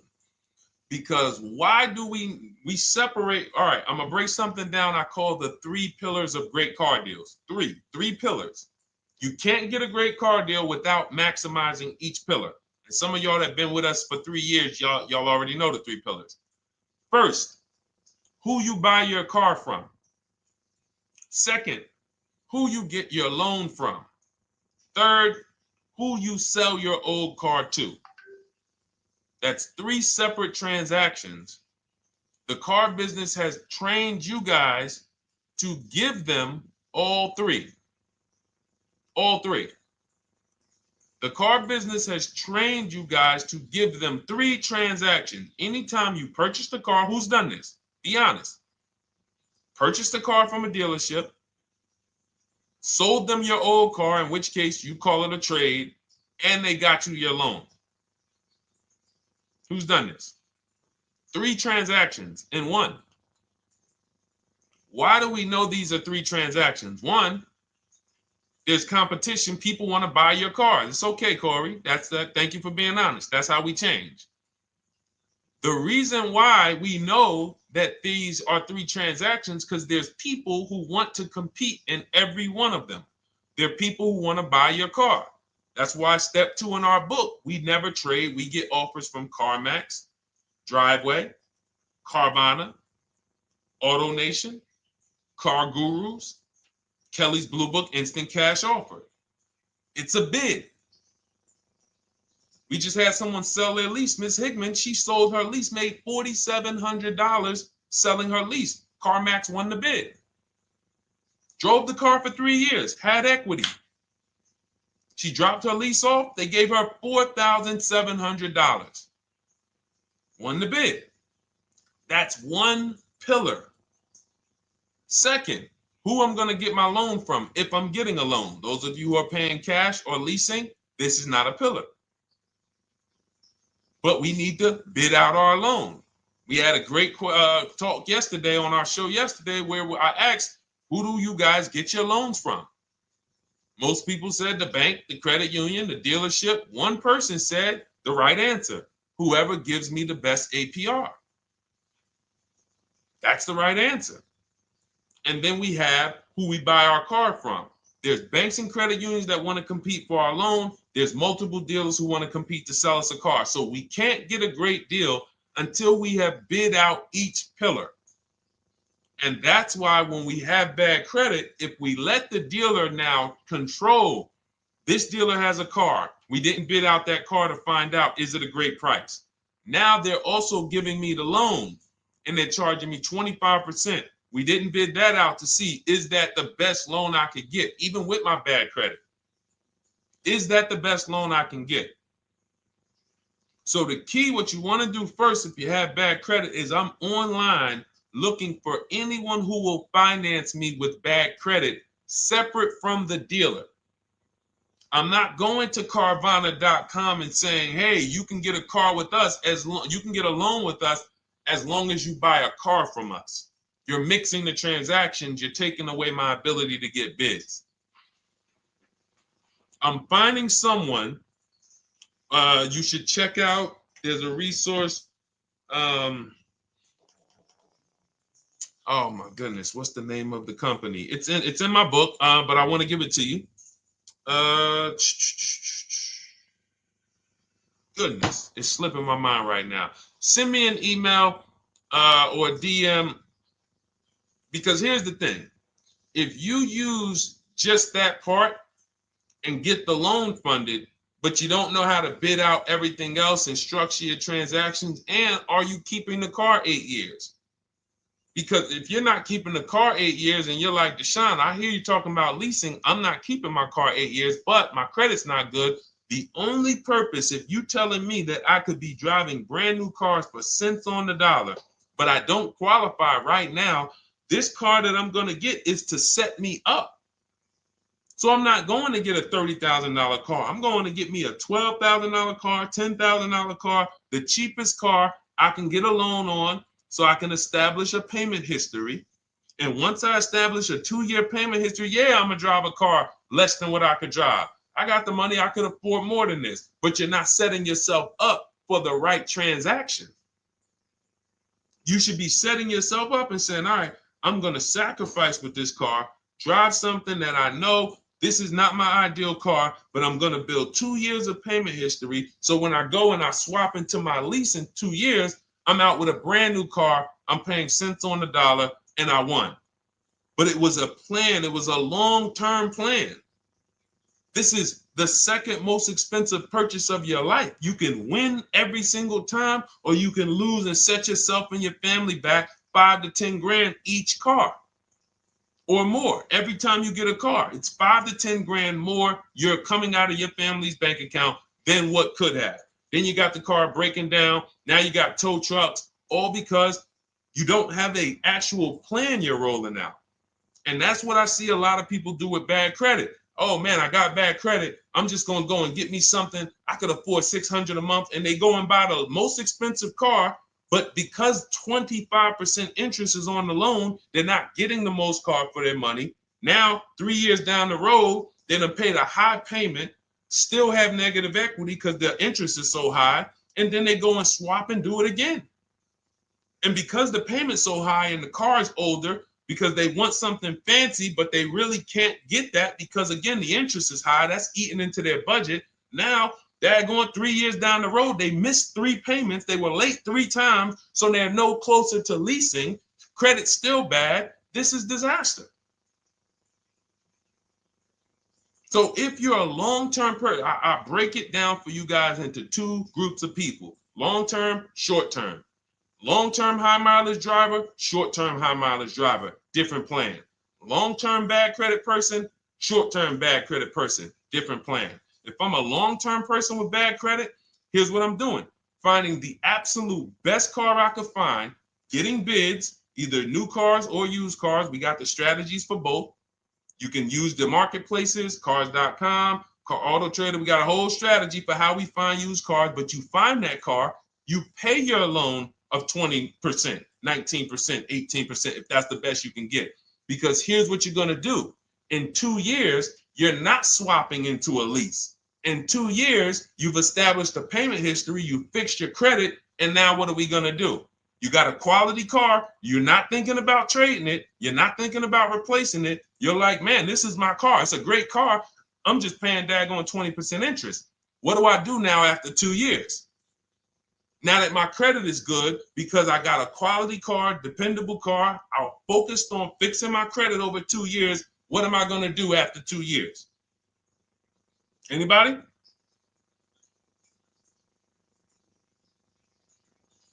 Thank you, Arms Reach. Refinancing the car. Exactly. Exactly. So that's the bad credit long-term strategy. Great car, dependable car, car's not going to break. This car is going to last me 10 years. Right now, when I bought it, 20% interest rate. That was where my credit was. But I worked on my credit. Boom. I'm a 690 now. I'm a 720 now. I'm refinancing that into a short-term, into a shorter-term loan, and I won. Pay this thing off, and I'm going to keep it. Nothing to talk about leasing. Leasing only comes into play where the 8-year rule is concerned. I'm not keeping this next car 8 years. I should be setting myself up to lease, or I should be leasing. That's how I'm going to save the most money, keep the most money in my bank account, have the best car. Not even close. Not even close. All the wins for the purchasers are after 8 years. People who are like, man, Deshone, I got a car, man. I had this thing 12 years, man. It's been paid off for 6 years. I ain't had a payment. I love it. Long-term purchaser. You won. You won. Who's in that situation? Who has a car outside that they've had for more than a decade? Paid off. You can give it to your son. You can give it to your daughter. It's an extra car. That's purchasing. That's the wins. That's what we call the reward stage of purchasing. But you got to get there. All right. All right, let's go. A lot more questions. We got probably another 20 minutes we'll stay on, so let's keep it moving. But again, Lend Buzz, that's the company. Lend, Lendbuzz. They started, I started seeing them about 18 months, 2 years ago, and they were loaning to people with, international students, people who didn't have credit. You want to try to find a place that will fund you independent of the dealership. That is what your goal is at all times. Independent of the dealership. Here, you qualify based on your income and your credit. You qualify for $18,000. Go find a car now. That is what you want. You don't want people mixing the bank loan with the car and two pillars that they are controlling. We're controlling the price of this car. We're controlling your interest rate. We don't want that. Yep, exactly, Cindy. For those who just joined, this is our Tuesday, May 6th live. We do these lives Monday through Thursday at 12 noon, so you can tell your friends, family. We wanted to now come up with a constant and consistent time where I can meet with you guys. If you don't have, if you can't stay the whole broadcast, we will replay these throughout the day because sometimes people got to jet back to work. They're watching us on the lunch break. You can catch up on the whole rest of the show throughout the day, all the way up until tomorrow, and then over the weekend, we'll play a whole compilation of all the shows for people who really want to dig in and hear all the questions that we answered throughout the week on, Monday through Thursday. But if you want to join us live, set your calendar, set an alarm, meet us on any channel. We're on TikTok, Instagram, Facebook, and YouTube on the Deshone the Auto Advisor channels, 12 noon, Monday through Thursday. All right. Let's go. Next question, Dolan. All right. What are your thoughts on purchasing used versus new? It's a great question, Kathy. For me, it's a matter of budget and values. It's only a matter of values if you can afford both. So if you can get everything you want in a new car for your budget, everything you want, everything that you need, and you can afford it in a new car, you have the option to choose both. So it becomes a matter of values. In my book, I teach, are you a person who's like, I want to reward myself. I only get a new car every decade. I'm going to keep this thing 10 years. I want the latest and greatest. Therefore, I'm going to shop and get the best offer, get me a below market purchase. Because y'all notice I always put in a caveat of a below market purchase, below market lease. That's all we're talking about here with Cars from Home. That's all we're talking about. You need to, every purchase you make or lease you get, you want it to be a below market lease or purchase. So now, if I could afford both, is it I'm going to reward myself with a new vehicle, or do I have these other values where I actually want to knock 20 to 30 to 40% off the price to get even more for my money? So that's really up to you if you can afford both. There's no right or wrong there. It's a matter of, like I said, the values. Now, some of you once you look at your budget, I have a tool in my book and in our video checklist, the coaching program called the Perfect Budget Calculator. We invented this. So it's not on Google. You'll hear a lot of the stuff, almost nothing we teach. You're like, if you ever go to look for it, the 8-year rule. No one talks about it. We created it. This is our intellectual property that we created to teach you guys to create these boundaries, the rule of 72 and the 10th birthday, 1.5% rule for overpaying for leases. These are all things that are absolutely proprietary to Cars from Home. But one of them is this perfect budget calculator. Sometimes when we're factoring budgets with most calculators, they don't include fees that we know dealers have. And I'm talking about legitimate fees, tax, documentation fee, motor vehicles.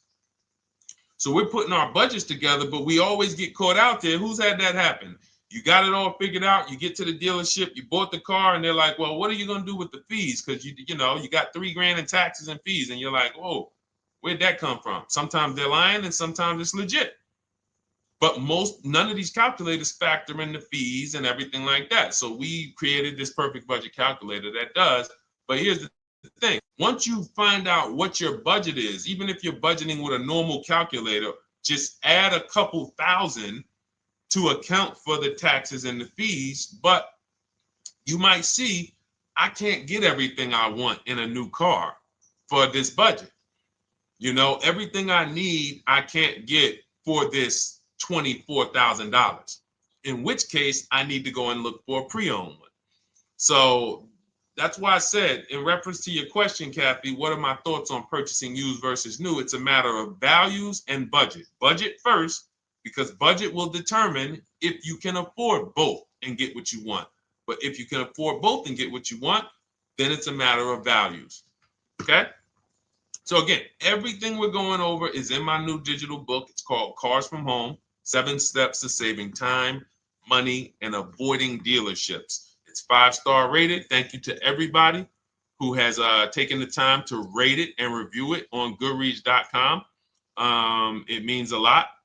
And we can't continue to get this information out without you guys. So we appreciate you.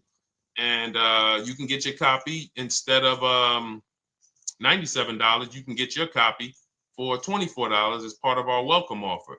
So that's 75% off. If you go to my link in my TikTok bio, Instagram bio, the YouTube comments, and the Facebook comments, we have a link there for you guys. And you can grab it. It's a digital book, so you don't even have to wait. It'll be in your inbox by the time you jump off the stream. But make sure when you get it, you screenshot that thank you page, because it has my support team's email. Sometimes you may be rushing, you're trying to get back to the stream and you type your email in wrong. Also, as soon as you purchase, the link to open the book is right there. So it'll say open the book below. You can save it to your computer. But I would rather you get it for $24 than $97. Although we've sold a lot at $97 because people feel it's worth every dime. You're going to save thousands and thousands of dollars for the rest of your life using what's in the book. Your first transaction, you probably save $4,000 to $6,000 to $8,000 depending on the car. So $97 is great, but $24 is even better. All right. And for those of you who have a different learning style, you'll see in there, shop with Deshone. You're more of a do it with you person. Do it with me, Deshone. Okay. We have lifetime access to shop with Deshone, and I coach you personally for 6 months. So we jump on Zoom calls twice a month. And some of you who may qualify for done for you, just do it for me. If you qualify for that, we have a welcome special for that too of $300 off. So get in where you fit. And those of you who are new or you're like, Deshone, I like what you're talking about, but I still don't trust you. You can start with our free cheat sheets. So just start somewhere so that you can start to reinvent how you're car shopping. Magley, how are you? Oh man, of course I remember you. Following for years. You actually were following me from the time God blew me up on TikTok. That was 2021. So I absolutely remember you and I appreciate you. And yes, it's so good to see you. Absolutely.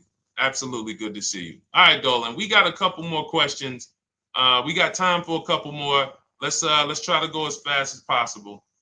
The discount for the book is not working. It says time ran out. It's 30 minutes. I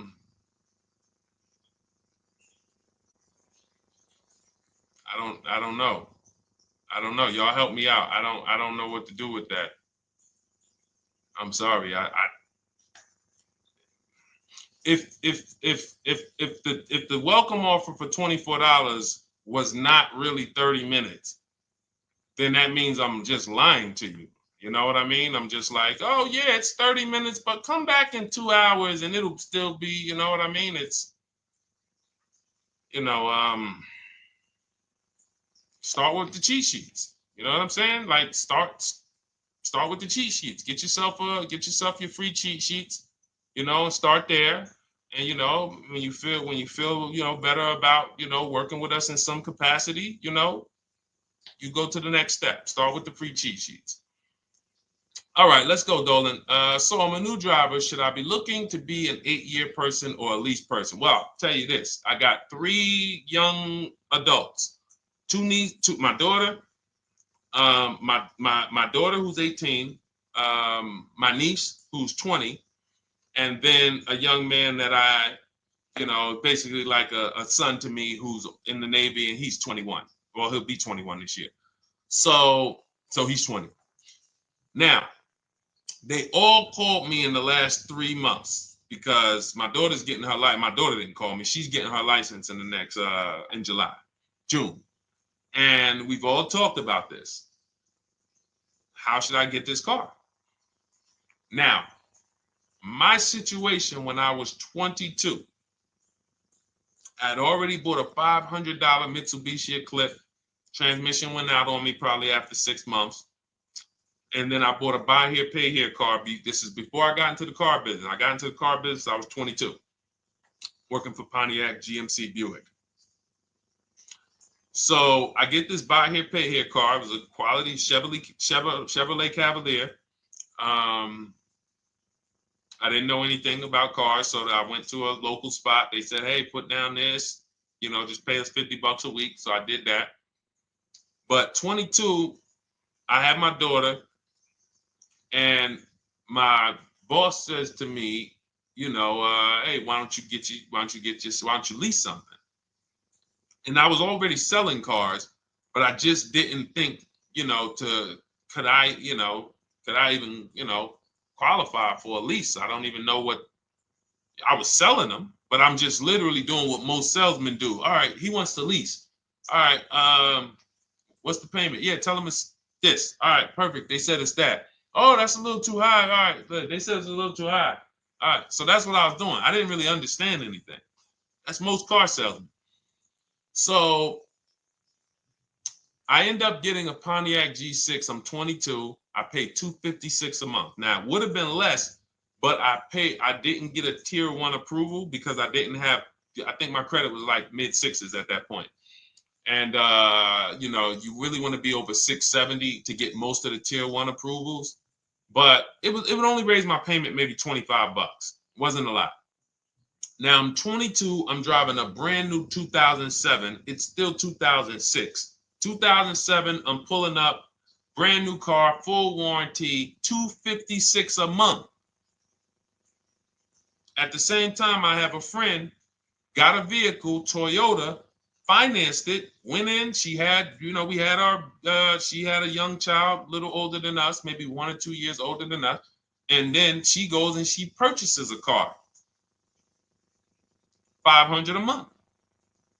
She didn't get ripped. That's what a $20,000, $22,000 car costs. She got a Corolla. $500 a month. We're 22. Plus insurance. This is enough to break a young person, young family. I'm paying $256. She's paying $500. That right there. When I tell people that story, it's amazing to me how many people will say, Deshone, when I got my first car, my parents took me out. We financed this car. We financed this. I was paying $400, $500, $600 a month. Whether the parents were paying some of it, or they were paying some of it, or they were paying all of it. Thank you, Kathy. Appreciate you sharing. So this is what all of them, all three, well, 2 of them. I don't know about the young man. Because his parents.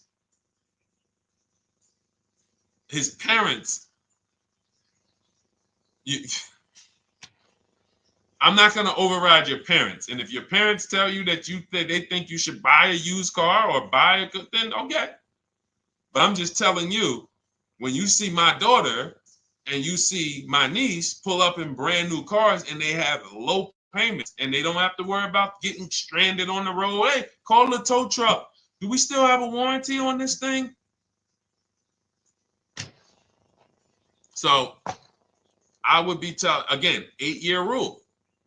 Because if I've had young people in their early 20s who are like, I'm not even into cars. Like, I'm going to buy this and I'm going to keep this car. Like, I'll keep it 8, 10 years. I don't. And I've had some people who they know when they get a better job, when they move to this, they're going to start a family. They're probably not going to keep the car 8 years. So it still goes back to the 8-year rule. Always. Always. Most young people, most people should be leasing their cars. That's how I did very well throughout my 20s. Praise the Lord, because I did not have high car payments. I didn't have cars breaking down on me where I had to be like, oh man, couldn't get to work today.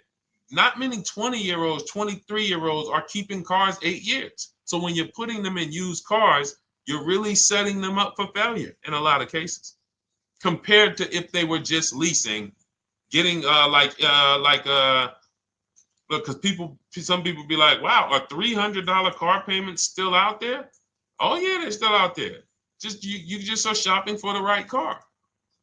I know India had her look, Rosalie, she's in our done with you video checklist and coaching program, like Cars from Home. She's, you know, this is our Facebook group she's commenting from. 3 vehicles she got, all for her sons, all of them. A Nissan Rogue, $399 a month. That's a $36,600 car. She got a Mazda CX-30. That's a $28,200 car. Payments $339 a month. $339 a month. And then she got a Mazda CX-50 for her other son, $40,000. On top, we haven't even talked about the equity and leases and selling leases and, you know, really maximizing the equity, because she said she got $6,700 selling 2 of the old leases. $6,700. Drove the cars for 3 years, had equity, bid it out, sold 2 of them, $6,700. You're probably like, Deshone, I didn't even know you could sell a lease. My question is, how much has that cost you? So when you're looking at investing in anything we're doing, be it my book, be it Shop with Deshone, our video checklist and coaching, be it our Done For You program. One thing that we do covers everything. Your first deal, if you're moving, you're gonna be like, shoot, I got everything I just invested back times 10. That's what we hold ourselves accountable to. Just her equity alone, she made $6,700 selling 2 cars. Didn't even know I could sell leases, and I just put $6,700 in my pocket selling 2 leases. Whoa. So $300 payments. Those would be perfect cars for young people. $339, that's with no money down. Imagine if she wanted to put another $2,500 down, bring the payment down to, $275. This is the way to be moving. And those of you who are getting this, are you getting this? If you're getting this, type some dollar signs. Who's getting this? Who's getting this? Type dollar signs in the chat. Who's getting it? Let's go. Who's locked in? All right. I see you, Mario. I see you, Dane. I see you, Terry Carter. I see you. Who's getting this? Who else is getting it? Who else is locked in?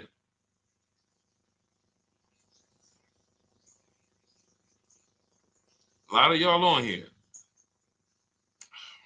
Listen. I see you, DJ and Nice.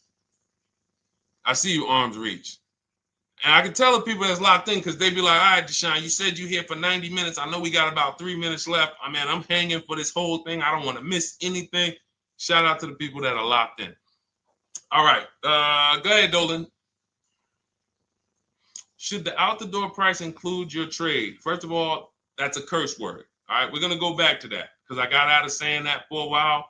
We do not trade cars. So you probably just popped in maybe about 30 minutes ago on the stream. We were talking about the 3 pillars of great car deals: who you buy your car from, who you sell your car to, who you get your loan from.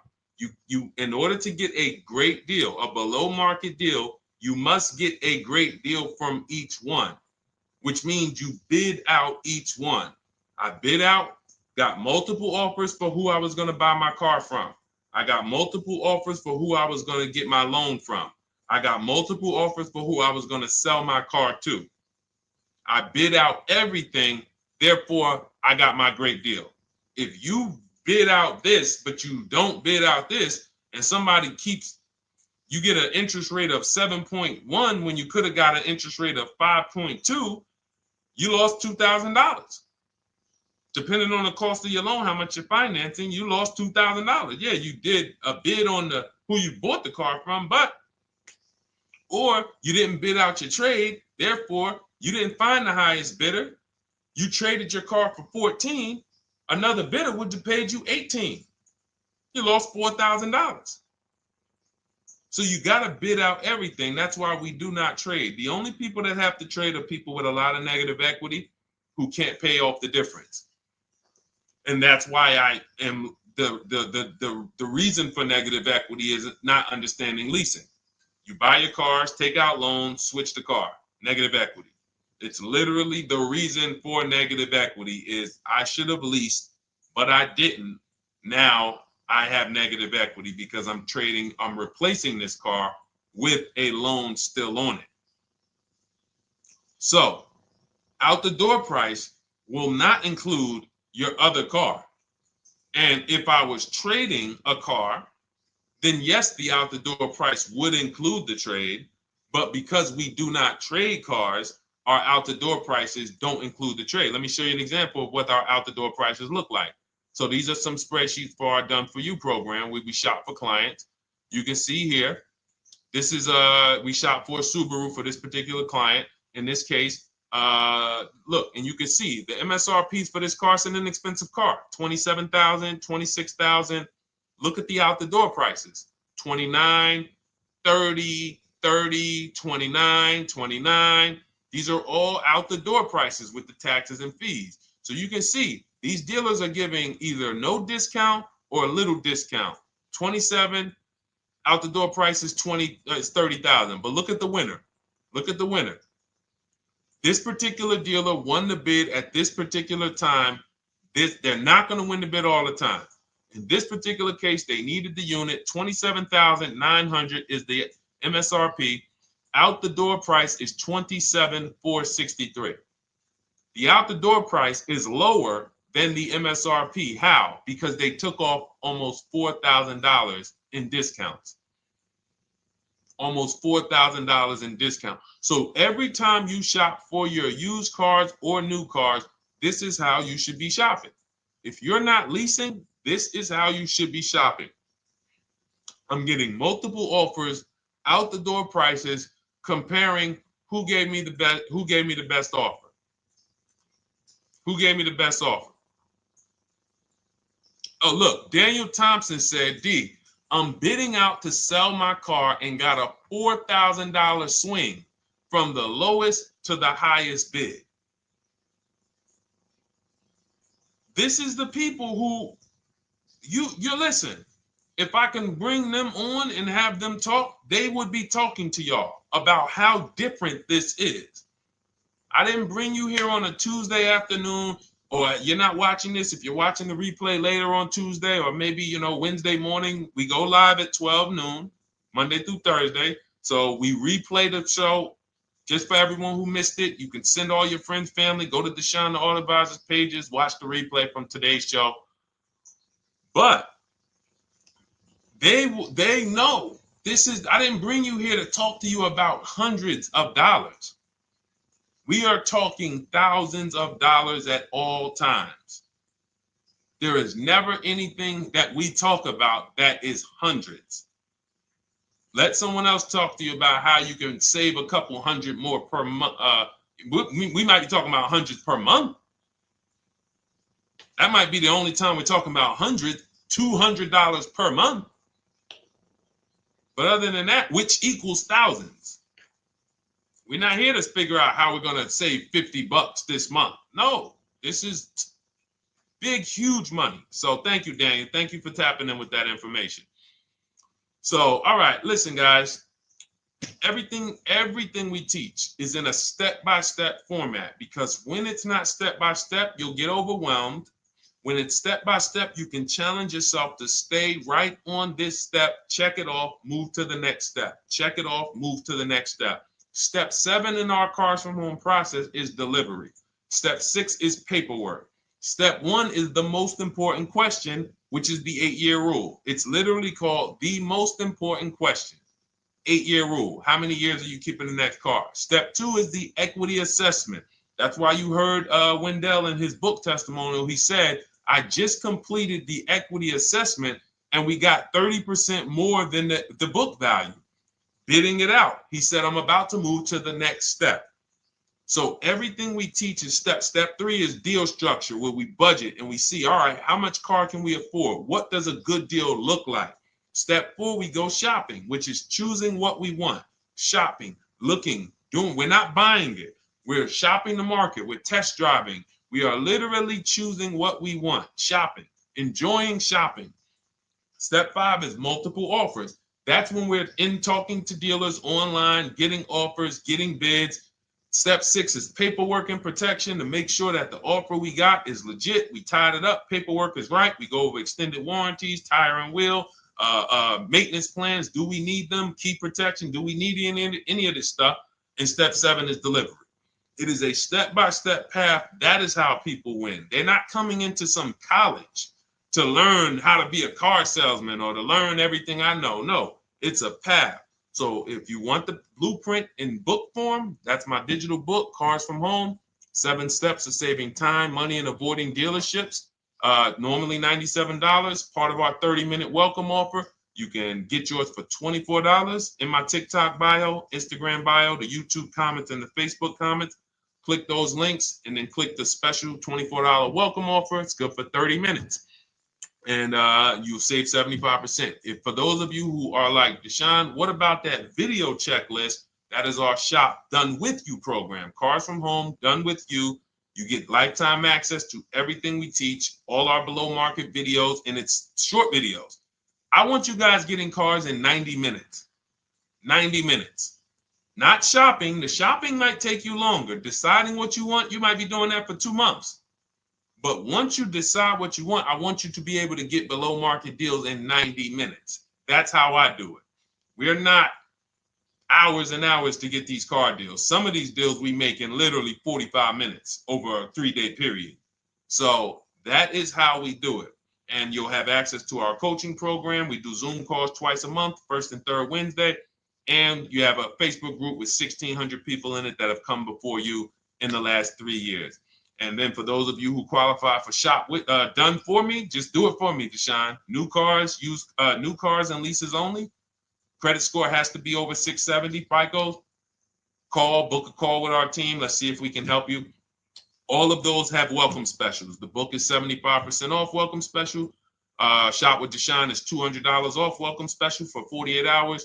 And done for you is $300 off for 72 hours. All welcome specials for people to say, all right, I'm taking action. I'm going to take advantage of a lower investment for taking action immediately. And for those of you who you're still new here, you're like, Deshone, I like the information, but I need to get, can I get some free advice first? Let me test out some free advice. You can, of course, go download our cheat sheets, and that's there as well. All of that is in the Cars from Home Toolkit. So always a pleasure. We will be back tomorrow, 12 noon. Please mark your calendars, tell your friends, bring a friend, and we'll continue to, we'll continue to do what we do and try to make sure you guys have everything you need to win every car you get. I want you sending pictures with the numbers. You know you've done it right when every car you get, you have pictures with the numbers. You know people who purchase cars all the time, all post their pictures. Hey, had to upgrade. Oh, just got this. Hey, had to treat myself. Oh, watch it now. But you never see the numbers because they really are not confident in the numbers. They don't want to talk about the numbers. Everybody who shops with us, whether you're getting our book, whether you're using our stuff, and sometimes people who they piece together my social media videos and they'll get it done. But they are sending the numbers. Look at what I paid for this car. Not only did I get a great car, but look at the deal I got on the car. That's when you know, all right, you understand this thing. All right, have a great day, y'all. See you tomorrow. And if you couldn't make the whole broadcast, feel free to watch the replay. We'll be replaying it throughout the day until tomorrow's show. All right, have a great day, y'all. Thank you. God bless you.